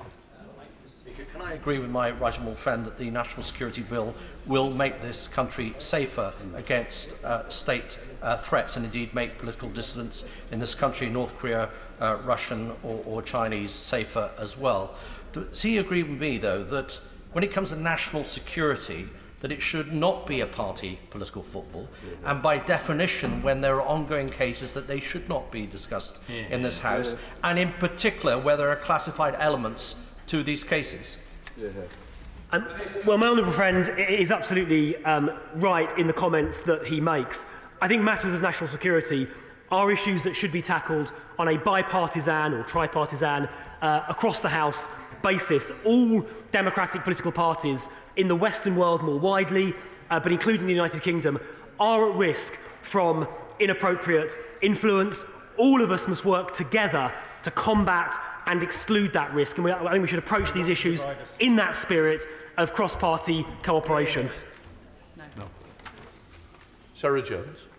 Thank you, Mr. Speaker. Mr. Speaker, I'm perplexed and my constituents are very concerned. Back at the start of November, we had the urgent question where the Minister said there was an investigation. He would come back as soon as possible to the House to report. He promised to meet with me. I've emailed the Minister multiple times. I've even texted him and I've had nothing. And now we read that there might be links between the man who supposedly in Croydon is responsible for this, who has links to the Chinese Communist Party and links to the Conservative Party. Was the Minister's failure to respond to me multiple times discourtesy, or is there something else? Look, I think that insinuation of party political influence is frankly a disgraceful slur, and I think frankly the Honourable Lady is not doing Croydon residents a service by attempting to ask the question in the way that she just did. I do know, because I've asked him, the Security Minister has never met or encountered the gentleman concerned.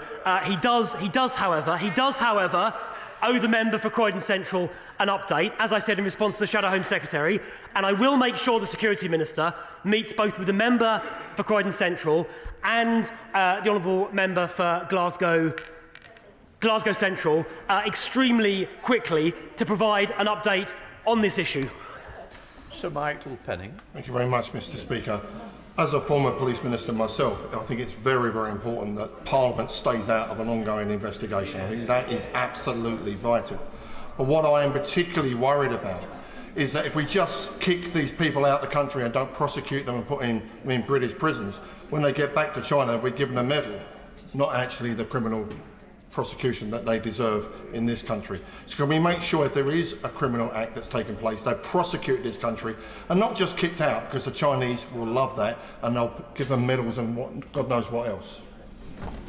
Well, I thank my honourable friend for his question. He's absolutely right in the point he made at the beginning, as a former police minister himself, about the importance of not commenting in this House on particularly sensitive live investigations that are being undertaken. I completely agree with the point he made, his second point, about the importance of prosecuting people domestically in the UK, and if they've committed a criminal offence here in the UK, making sure they serve a sentence here in the UK prior to getting kicked out. There needs to be a very clear deterrent, making it clear to those people thinking about doing these things that it is unacceptable on our soil. We will not tolerate it.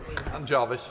Mr. Speaker, I was pleased to hear the Minister say that these are matters that should be addressed on a cross-party basis.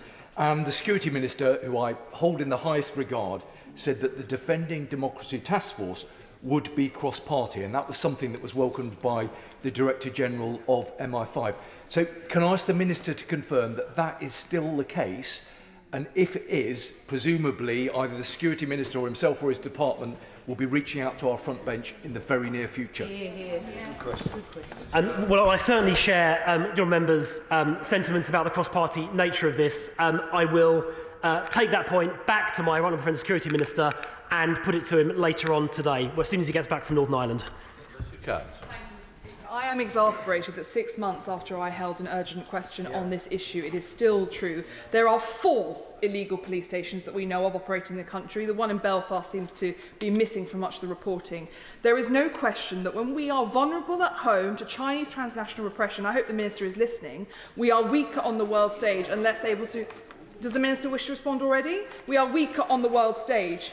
This is a transnational crisis, and I have just met with Vahid Beheshti, who is on day 56 of hunger strike outside the Foreign Office because of the IRGC failing to be prescribed despite the promise to do so.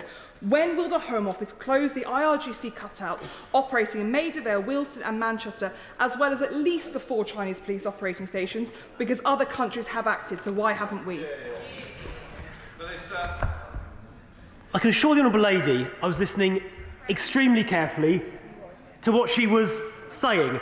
She asserted in her question that these locations were still operating. She is making, if I may say, an assumption in making that assertion. Not an assumption I'm going to comment on, because it is a matter of a live investigation, as she will appreciate. As soon as the Security Minister is able to comment on this matter, he will come to the House and do so.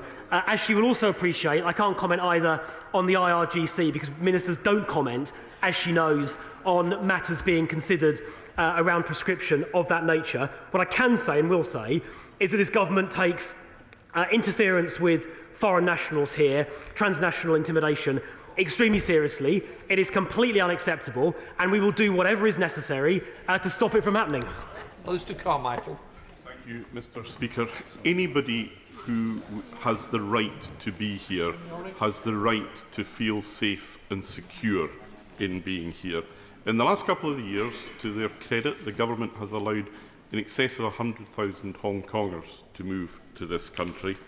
But we know that the intimidation and the persecution has followed them. In universities up and down the country, they are shouted down and they continue to be intimidated. These police stations are part of the infrastructure that enables that. To borrow a phrase from the Foreign Secretary, isn't it time that we should be pulling down the shutters on them? Well, I completely agree with what the honourable gentleman just said.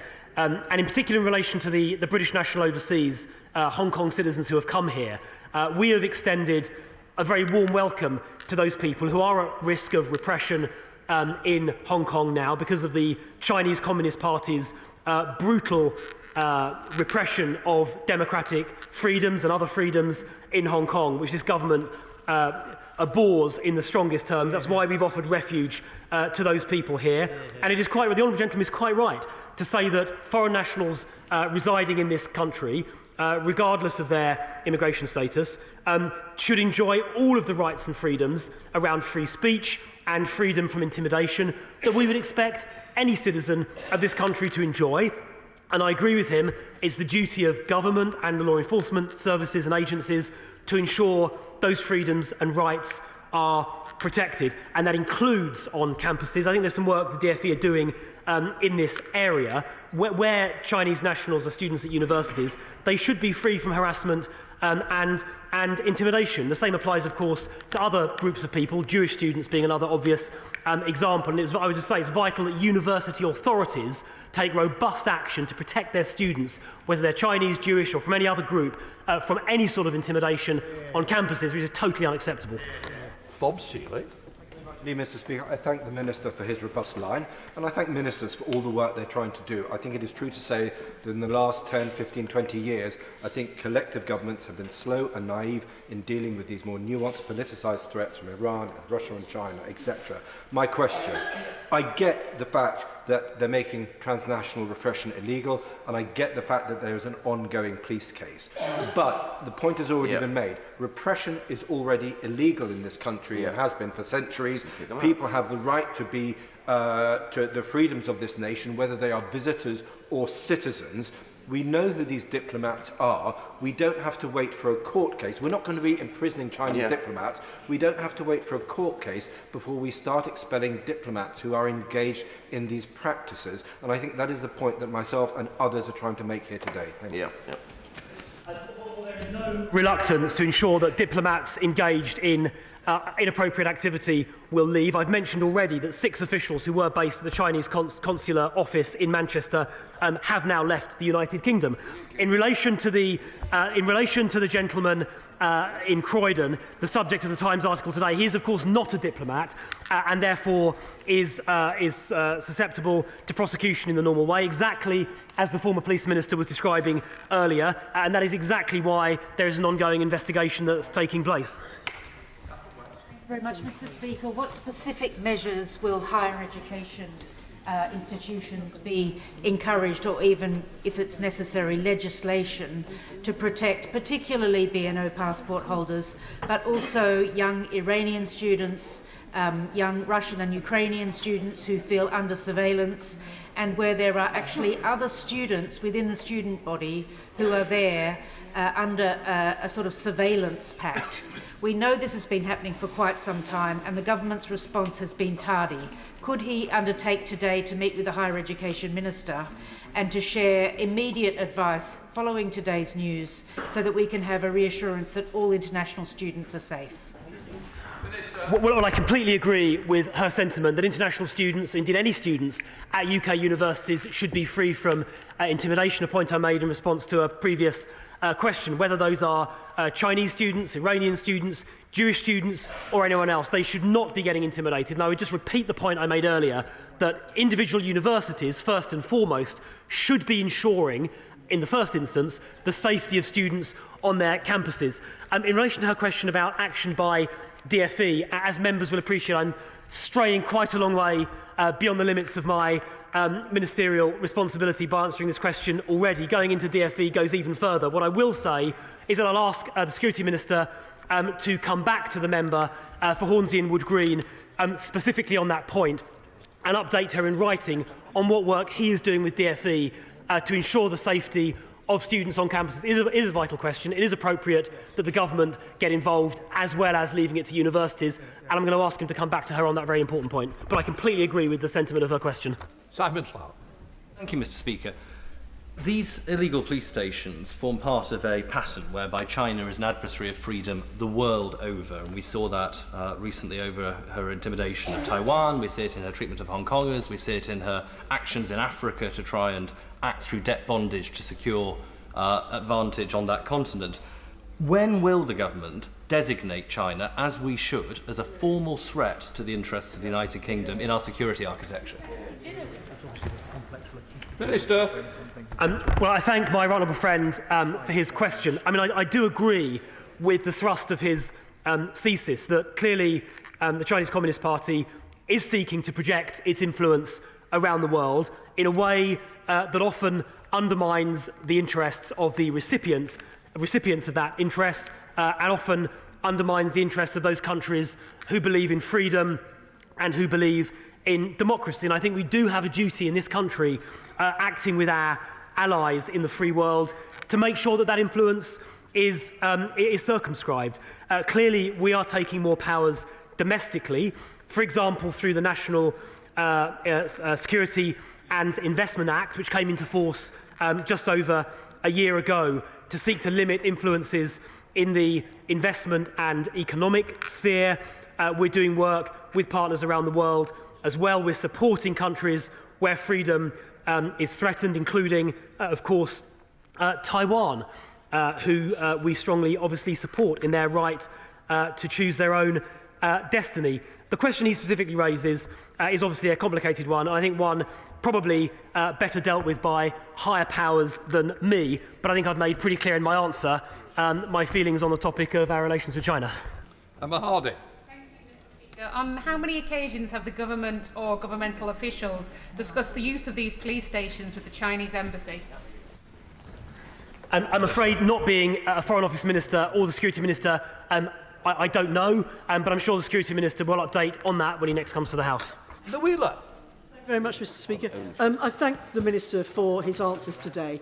This is a very difficult area and he's constrained because of the ongoing investigation. But can he reassure me that the authorities that are making all these investigations do have all the resources they need to do this? Because that will be reassuring to the people of South Derbyshire.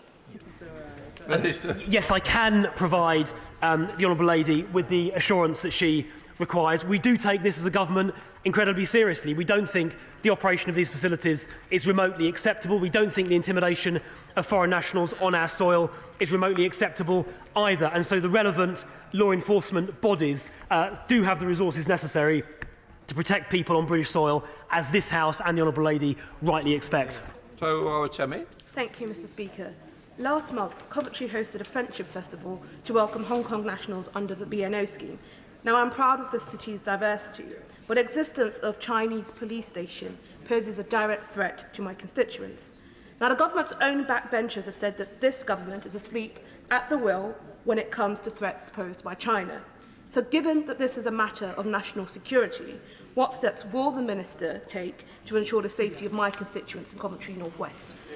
Minister? Yeah, well, look, I don't accept the suggestion that the government has been asleep at the wheel. There's a whole range of actions being taken to counter foreign state threats. I've mentioned the National Security and Investments Act, the National Security Bill, the integrated review that puts national security at its heart, and the Defending Democracy Task Force, which the Security Minister is chairing, all designed to keep not just BNOs, but others safe as well. And on the topic of BNOs, I think that actually does illustrate this country, the United Kingdom, at its best. We sometimes hear people on the other side say that we don't have safe and legal routes, or we don't extend a warm welcome. Well, the over 100,000 British national overseas from Hong Kong that we have welcomed with open arms, the 24,000 people we've welcomed from Afghanistan via safe and legal routes, the 25,000 people that came from Syria under the UK resettlement scheme and other schemes, and more than 200,000 people that have come from Ukraine, all illustrate what an open and welcoming country this is, and the approach that this government takes to genuine and legitimate refugees. Henry Smith. Thank you, Mr. Speaker.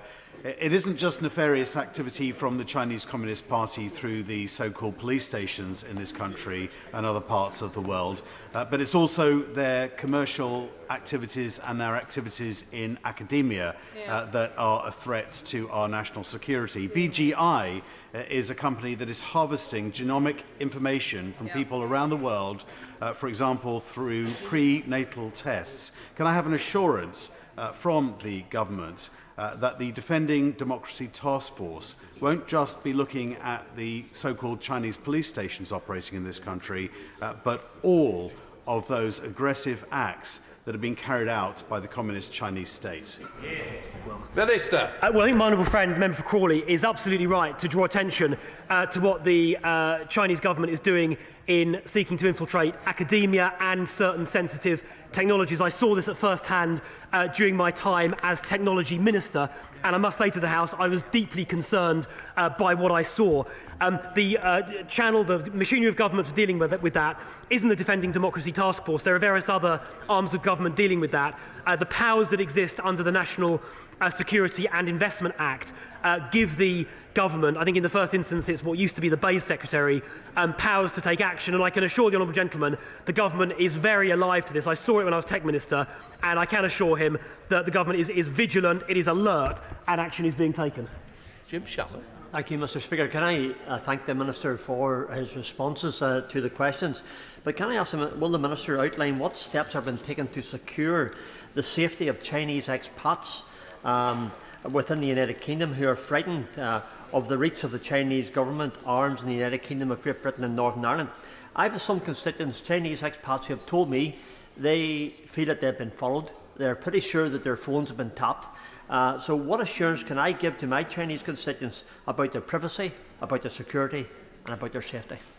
Well, I appreciate the question that the member for Strangford asked there. I would just strongly urge him that if there are particular constituency cases he's aware of where individual constituents feel they're being in any way targeted, I would just very strongly urge him and his constituents to contact the police, I guess the PSNI in the first instance, who can then, of course, escalate the matter if required.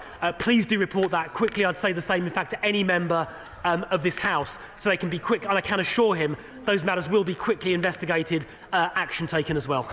Secretary Batty. Thank you, Mr. Speaker.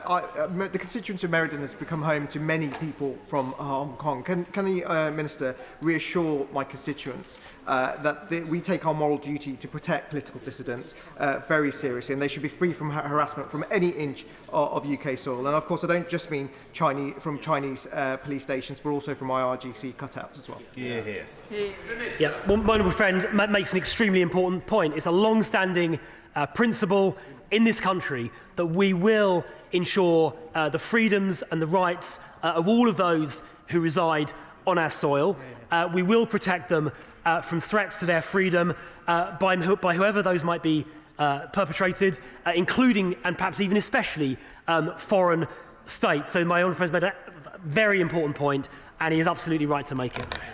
Michael Fabricant. I thank the right honourable lady opposite for tabling this urgent question, though I do doubt whether the Chinese community will be thanking her after she made her cheap political point, which rather spoiled the questions that she was asking. But my right honourable friend will be aware that it's not just foreign actors like China who are active in this country, but also those of Iran. What does my right honourable friend think that he can do to protect journalists who seek to criticise correctly not only the regime in China, but also that which is happening in Tehran and the rest of Iran? Well, I firstly associate myself with the comment made at the beginning of the honourable member for Lichfield's question just then. In relation to press freedom, it is, of course, a long-standing, centuries-old principle in this country that the press are free and should be free from interference, including interference by foreign states, and that includes, of course, Iran. We are actually at the moment working very closely with, I suspect, the Iranian media outlet that was targeted shockingly and shamefully and disgracefully by the Iranian regime to ensure that they can and will continue to operate from UK soil, as they are perfectly entitled to do. We now come to the statements. I call the Minister.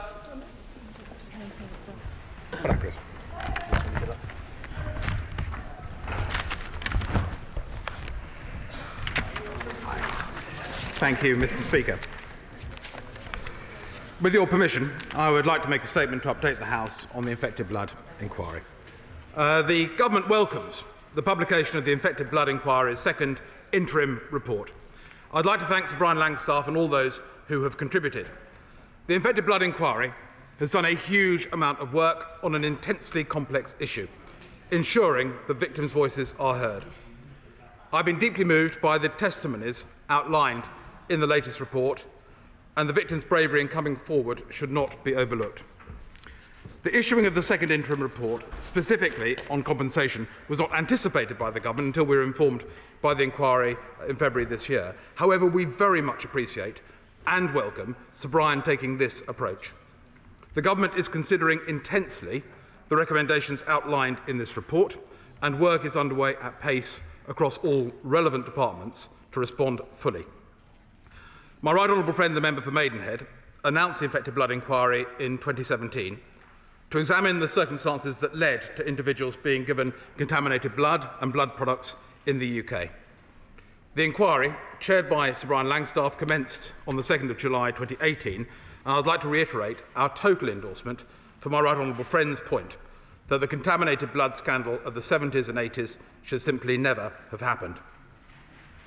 In tandem with the ongoing inquiry, my right honourable friend, the member for Portsmouth North, as the then Paymaster General, commissioned Sir Robert Francis KC to produce a compensation framework study in anticipation of a recommendation from the inquiry to set up a compensation scheme.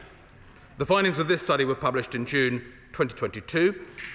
Shortly after this, Sir Brian published his first interim report of the Infected Blood inquiry in July 2022. In his report, Sir Brian recommended that the government make interim payments to infected individuals and their bereaved partners. The government accepted this recommendation in full on the 17th of August 2022, and interim compensation payments of £100,000 have been paid to those infected individuals and their bereaved partners registered with existing support schemes. As I said to the House in December, we have much to do, and I wish to assure the House that this is a priority for the government and we will continue to progress it. Those are my words in December, and I would like to assure the House that this commitment absolutely remains. Sir Brian's most recent report sets out what the inquiry recommends as an appropriate means of compensating both those infected and affected, and the mechanism for delivering that compensation.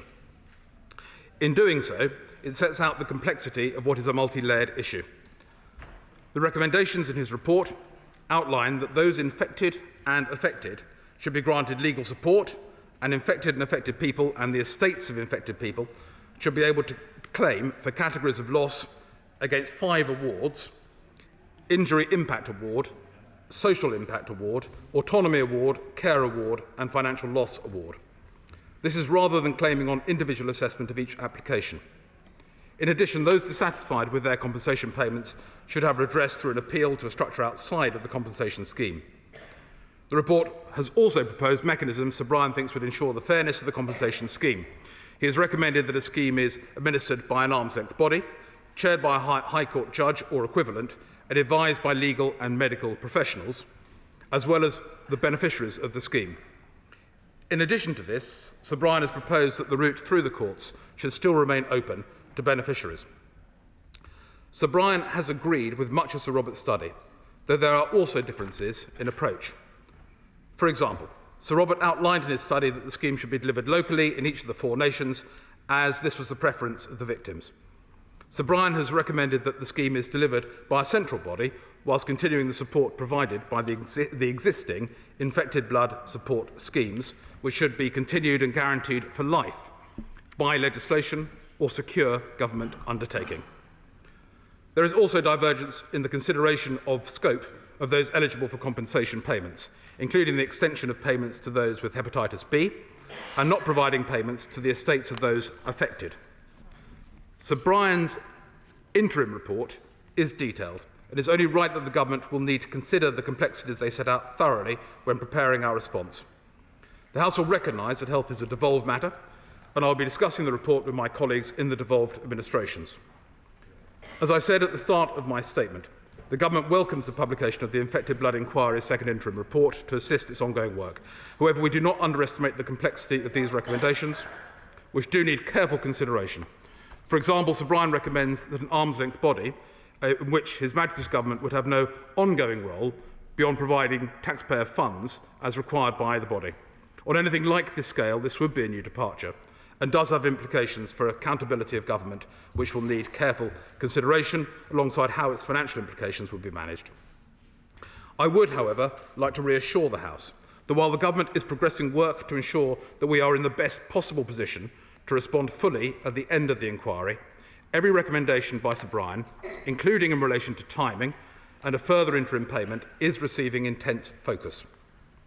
My colleagues in the Department for Health and Social Care are aware of the issues Sir Brian has raised in relation to psychological support. Under the current psychological support scheme for England, there is provision for a grant of up to £900 a year for established beneficiaries and family members for counselling and talking therapy.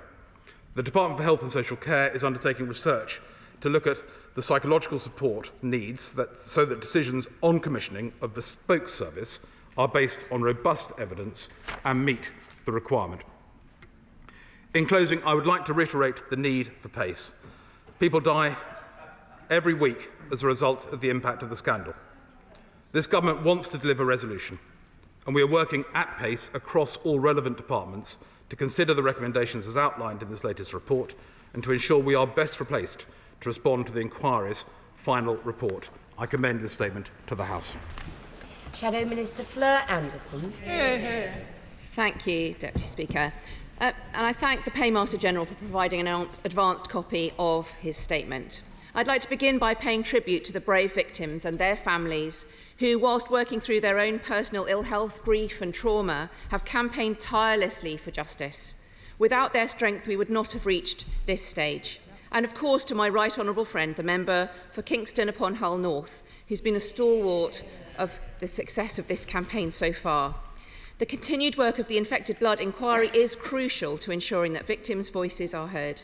I had the privilege of meeting with victims of this scandal last month, and their stories will stay with me forever. No one should have to experience the pain and anguish they have faced and are still facing. Justice delayed, continuing to be delayed, is justice denied. While we await the conclusion of the report and inquiry, those who are given contaminated blood products are dying at a rate of 1 every 4 days. Families have suffered decades of health issues, financial loss and stigma. Victims, those affected and infected, will have watched the Minister's statement today with heavy hearts and disappointment and some degree of anger. There seems to be no commitment from the Minister to respond to the second report until the final report is published in the autumn. The interim report was published so that the government doesn't have to wait and to take action until the final report. Whilst we all understand the complexities of this scandal, I hope the Minister can see that many individuals directly affected still feel angry and unrecognised. Today's statement does not provide any certainty for families or children of victims. So, Madam Deputy Speaker, I have 5 questions for the Minister to finish with. First, does he agree with Sir Brian's statement in the interim report that time without redress is harmful? No time must be wasted in delivering that redress. And can he confirm that the intense focus that he's talked about being done now is to achieve the recommendation in the report that the scheme is set up now and should begin work this year? Second, how can he provide more reassurance to family members of victims, including parents who lost children and children orphaned when their parents died? Third, the Paymaster General talked about work underway. If the government plans to accept these interim findings, officials must start now verifying, registering directly affected people and their families urgently to understand the size of the group and to speed up the payments. Can he confirm whether this is already taking place? Fourth, will he commit to more regular updates on the progress and direction of travel on this issue ahead of the inquiry's final report later this year? We shouldn't have to keep squeezing this information out of the government because it compounds the pain of the victims. And finally, will he agree to meet with me and my right honourable friend, the Shadow Chancellor of the Duchy of Lancaster, so that we can work together to deliver the justice the victims deserve? Minister. Thank you, Madam Deputy Speaker, and I thank the Honourable Lady for her remarks. She was right to pay tribute to many MPs in this House, including the Right Honourable Lady and my Right Honourable friend, who have really campaigned tirelessly on this over a long period of time. I'm grateful for the work of the APPG. And I'd also actually mention some of the members of the media who've actually been absolutely at the forefront of pushing this for a long period of time. But above all, the Honourable Lady is right to refer to the victims. And I know, I'm very conscious of the fact that there will be tens of thousands of people watching this statement today who are desperate to see a resolution of this. Every time there is another iteration, every time there is a cause for me to be in this place, it is a source of anxiety and of concern and of worry and of, I'm afraid, I'm sure, disappointment every time there is another statement and we don't have the final resolution. What I would say is we've travelled a long way. So it was 6 years ago this was announced. It was 5 years ago that Sir Brian started work. I'm very, very grateful to Sir Brian for producing this interim report. A lot of it is very similar to Sir Robert Francis' report, though there are differences. We do need to do the work. So on the points that the Honourable Lady raises, we've been focused on ensuring that at the conclusion of Sir Brian's inquiry, we're able to come forward in the very best place, the best place possible to do it. That does not preclude doing something earlier if we are able and have the means to do it. Registration is not as yet taking place, but I'm absolutely mindful of the fact that whereas for the previous interim payment there was a defined set of people and bereaved partners, were that recommendation to be taken forward, that requires registration, and that inevitably takes time, as we are all aware. I absolutely will continue to, although honourable members and right honourable members will be aware that this is no more than an update statement. I was keen to come to this House to hear the views of honourable members, and I commit to do so again as appropriate as we continue through this process, and work will continue. And of course it will be a pleasure to meet the honourable lady and the Shadow Chancellor of the Duchy if they'd like to meet to discuss this. Chair of the Health Select Committee, Steve Bryan. Thank you very much. In his second interim report, Sir Brian Langstaff makes it clear that the government has everything it needs to implement the compensation framework now, and to repeat the Shadow Minister's quote that she's pulled out from the report, very pertinent: time without redress is harmful. I would suggest that is rather underplaying it. Time without redress, people are passing away. Currently, Madam Deputy Speaker, these infected blood support schemes make regular ex gratia payments to those who are infected and bereaved partners. Will the government make this provision statutory? Minister. I thank my honourable friend for the question, and I don't dispute for a second the comments that have been of Sir Brian that has been referred to by my honourable friend and the honourable lady, that time without redress is harmful. We want to see progress on this, which is why we are working at pace to deliver it. Sir Brian makes a specific recommendation that the ongoing ex gratia payments should be put on a statutory basis or receive a similarly strong government commitment. I'm not in a position to respond to recommendations today. It's been 8 working days since the report landed, but all of these recommendations will be taken very seriously. SNP spokesperson Martin Day. Thank you, Madam Deputy Speaker. May I put on the record my gratitude for advance sight of the statement today, and also for the work of the Infected Blood Inquiry. I suspect there will be a considerable amount of consensus in the House on this issue. I have, over the years, been appalled at the personal testimony I've heard from my constituents, their 40 years of struggle, and the realisation that this scandal could have affected any one of us. It is a tragedy which simply should never have happened, and it has been made worse by decades of delay, first in preventing further use of contaminated factor products, in identifying victims, and then in delivering compensation. And as we know, the infected blood scandal took place before devolution, while healthcare in Scotland was the responsibility of the UK Government, and the financial powers to deliver compensation still lie with Westminster. It is entirely appropriate to therefore have a scheme delivered by a central body, as recommended by the inquiry. Over the years, there have simply been too many delays and denials impacting victims and their families. As Sir Brian Langstaff, he's absolutely spot on when he says in the interim report, and we've heard this a couple of times already today, but I make no apology for repeating it: time without redress is harmful. No time must be wasted in delivering that redress. It is therefore imperative that the recommendations to widen the interim compensation payments are carried out, and this should be done before the final compensation scheme is set up. So will the UK Government accept the recommendation of the inquiry that the interim compensation payments be widened and delivered without delay? And finally, when will the Compensation Systems Independent Chair be appointed? Can we have a detailed timescale for this? Minister.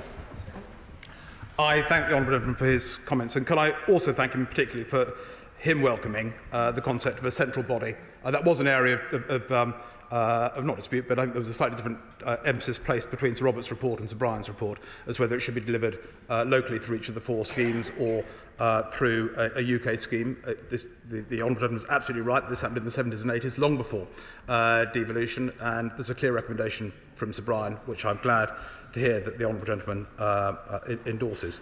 He raises 2 points about the interim compensation payment being widened and there being no delay in its implementation, and also regarding the appointments of individuals. This all depends on the government's response to each of those recommendations. The honourable gentleman will accept that. There are a number of things that could be done, though, to speed up the process.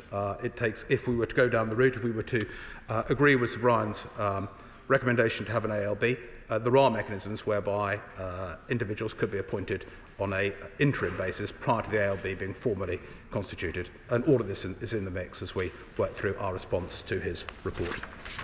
Father of the House, Peter Bottomley. Mr. Speaker, the main views from the All-Party Group will come from the Right Honourable Lady. Can I say to the Minister, we recognise there's going to be a great deal of work that needs to go into this. as a minimum, can I put to him that he should come back to the House before the summer break to say how far the government has got in considering recommendations and which ones they're going to accept? Can I ask him if he'll set up a register so those who think they will have claims to make can both put their names forward and be able to receive updates from government directly rather than just through the mainstream media? And can I say to him that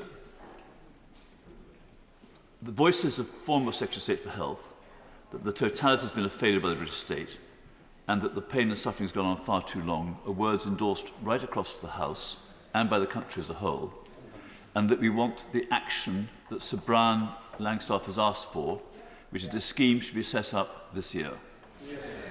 Minister.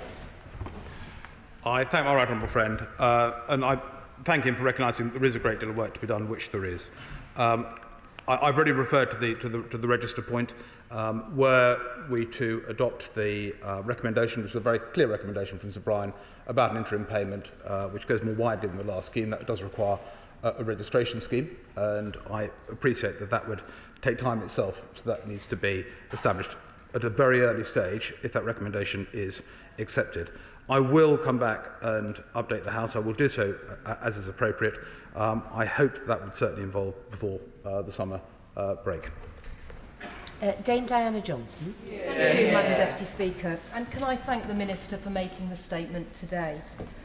But really, after thousands have died, decades of campaigning, a 5-year public inquiry with over 500 people dying during that 5-year period, a review of compensation frameworks by Sir Robert Francis delivered to the government last February, a first interim report from Sir Brian Langstaff, and now a second interim report from Sir Brian Langstaff setting out the clear case for compensation. Enough is enough. Sir Brian Langstaff is very clear in his report. He says the scheme need not await the final report to begin work. It will clearly take political will to act quickly, but the circumstances here warrant it. So can the Minister explain to me and the thousands of people who will be watching this statement this afternoon, what exactly is the problem? Why isn't there the political will from this government to deliver justice to this group of people? Minister. I thank the right honourable lady. She has been a constant and incredibly effective champion for those affected and infected. It was about time, but it was this government that did institute this inquiry. We've made a huge amount of progress in having an inquiry, in having very clear recommendations on compensation coming from Sir Brian. We want to act at pace and we want to act swiftly, but it's also vital that this is done properly. So there is a huge amount of work. The nature of the report, the recommendations that Sir Brian makes, they are unprecedented for an unprecedented circumstance. But that does require detailed work and detailed analysis.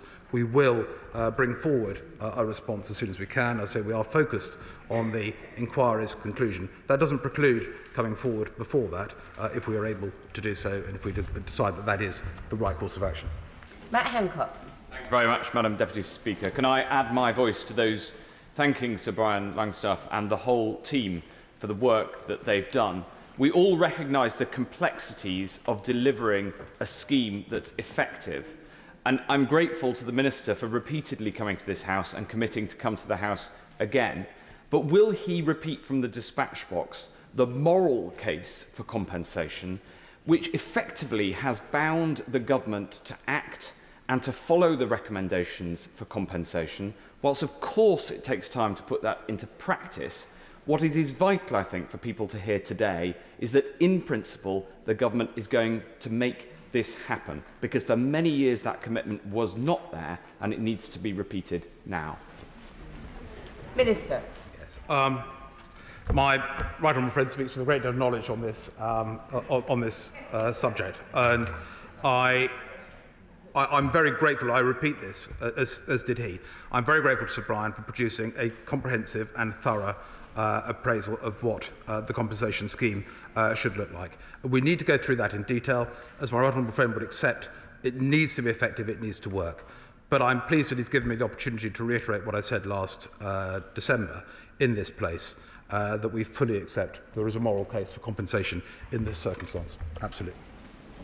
Dr Philippa Whitford. Thank you very much, Madam Deputy Speaker. As I've said in the debate in 2017, I remember as a young surgeon when this scandal began to break in the early 80s, 40 years ago.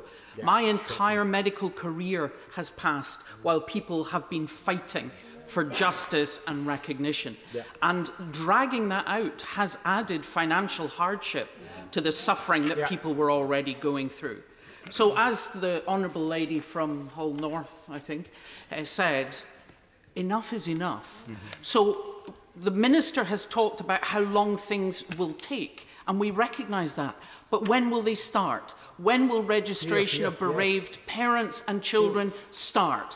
When will the framework actually start so that people can expect, as Sir Brian Langstaff called for, that they would see action this year, not waiting any longer? Minister?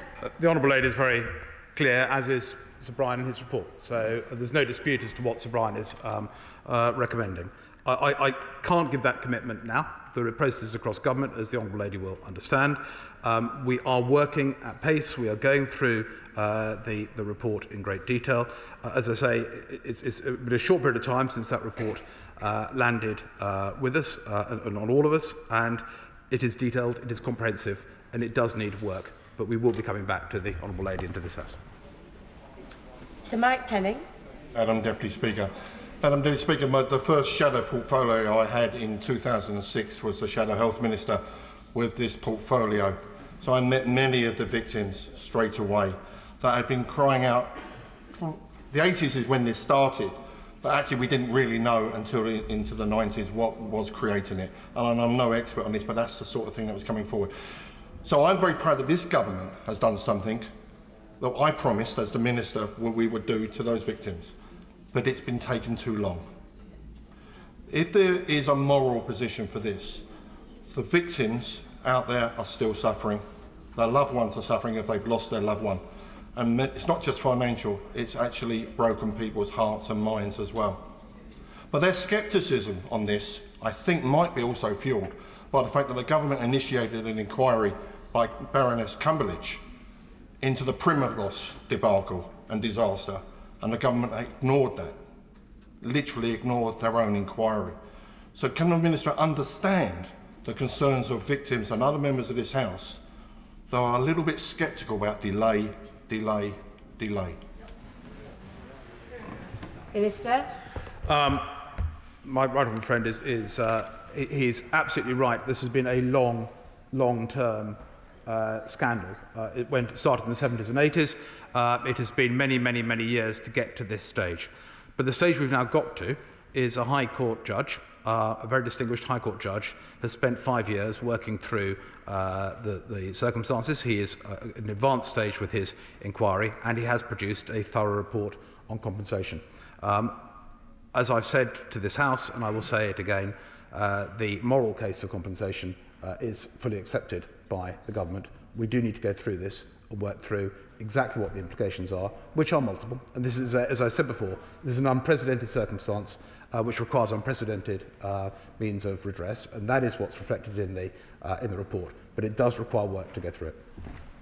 Clive Efford. Thank you, Madam Deputy Speaker. We've had the report set out by Sir Brian Langstaff that says how the compensation should be delivered, the framework for delivering it. The Minister has said that the government is considering this recent report at pace, and he has also said that he wants to come back and update the House.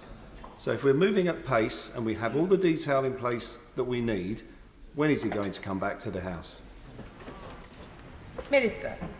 I will It will be a great pleasure to return to the House with more substance when I can. I thought it was important, even though we have only received this comprehensive report 8 working days ago, to give members of this House an opportunity to share their views on that interim report at the earliest possible opportunity.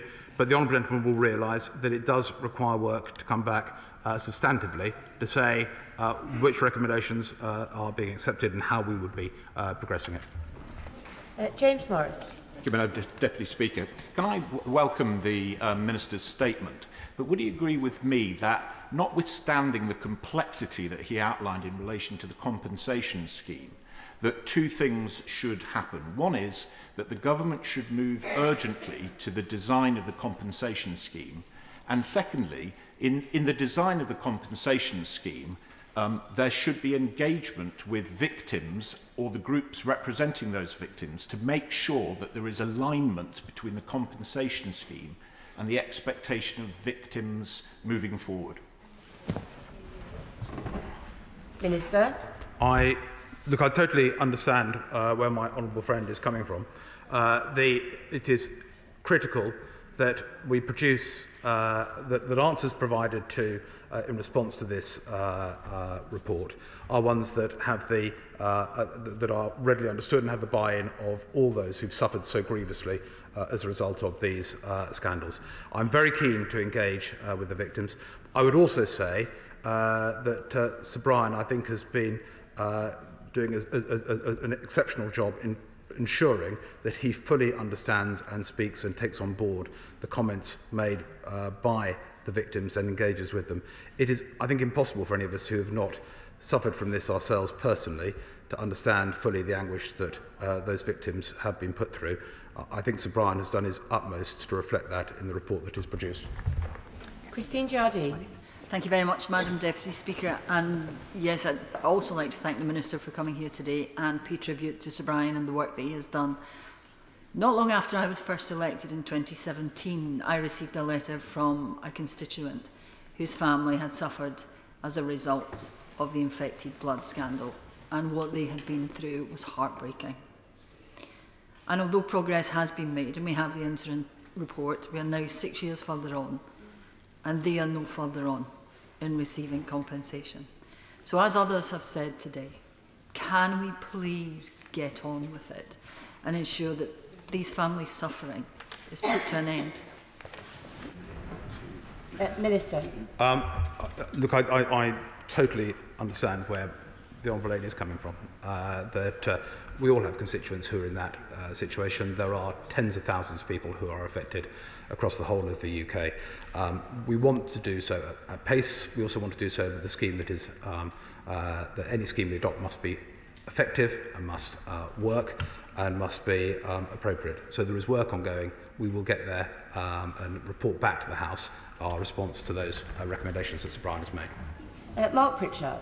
Thank you, Madam Deputy Speaker. Can I welcome the Minister's intense focus on this, but can I join members from across the House, not on a personal basis, because I think the Minister is one of the best in the government, but on behalf of my constituents, that this has taken a long time, and of course it has to be thorough, and I'd like to put on record my thanks to Sir Brian and Sir Robert, but can the Minister assure the House that their difference of opinion about how the compensation may or may not be delivered, whether nationally or through the devolved administrations, will not cause further delay, that post the final report being published, there won't then be a further consultation on whether it's devolved or national, and in particular on children affected who've lost loved ones and parents, whether there could be interim payments more quickly, because some of them are really suffering financially, let alone the loss of their parents. And on the 5 categories, he mentioned social impact. Clearly the loss of a parent is the biggest social impact of all.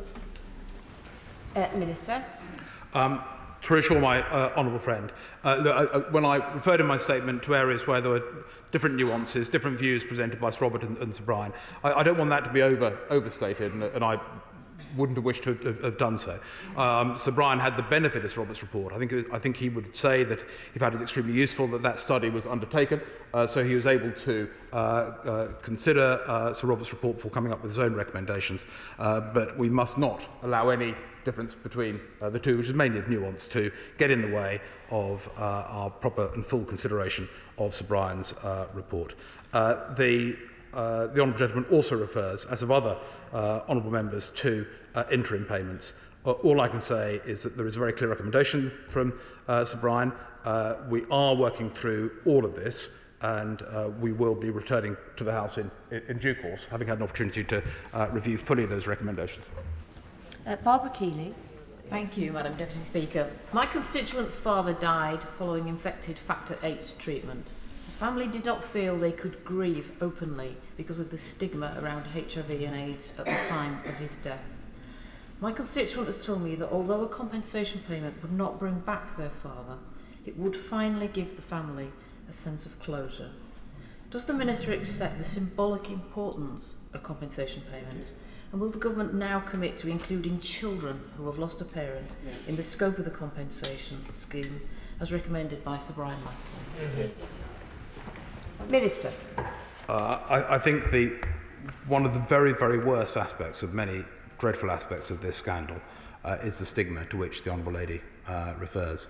To go as a child through the circumstances of being extremely ill, but for your parents to then be worried about the stigma and moving house or moving school or moving work, it is deeply, for those of us shocked reading it now, and in many cases we're 20, 30, 40 years on from the circumstances, it is an absolute hell these people went through, with the stigma laid on top of dreadful circumstances. And I'm grateful to the Honourable Lady for reminding us of that. I'm afraid I'm not in a position, though, to make piecemeal comments regarding the recommendation that Sir Brian has made. I think it is, as I've said before, it's vital that he produce this report. It's a very comprehensive report, and we do need to go through it thoroughly and then produce a response in due course when we've had a chance to do so. Kevin Foster. Thank you, Madam Deputy Speaker. You know, the length of this scandal can be summed up with the fact that my predecessor spent 18 years pursuing certain cases, and I've spent the last 8 years pursuing the same cases to try and bring them to resolution. Now, the Minister rightly says there's work to be done following these recommendations, but what timescales has he set for that work to be done in terms of them being able to prepare a response, and also what work has been done in preparation for potential recruitment of people to actually deal with many of these claims via the structure proposed, and from experience with another complex compensation scheme stretching over decades that is far easier said than done? Minister. My honourable friend raises a good point. There is work was undertaken prior to the release of the second interim report based on Sir Robert's original study, which helps us considerably. We're now working at pace to go through the changes, but also going through what the government's stance will be overall. But we are working at pace. I'm not going to set a timeline to it, but we are. On recruitment, Honourable friend raises a good point, that if a ALB route is the way forward, there's no time needs to be lost in finding a route for good people who've got expertise to be brought into the process prior to the formal establishment of an ALB, if that's the route we go down. Drew Hendry. Thank you, Madam Deputy Speaker. The gut-wrenching truth of the matter is that people are decaying and dying while his government dithers and delays. The people who are concerned in this will have heard nothing new today from the Minister. So can he, for their benefit, so that they know he's fighting for them, confirm that he believes the recommendations to widen the scope of the payment should be agreed? And will he fight for those compensation payments to be made this year to the people affected? Minister.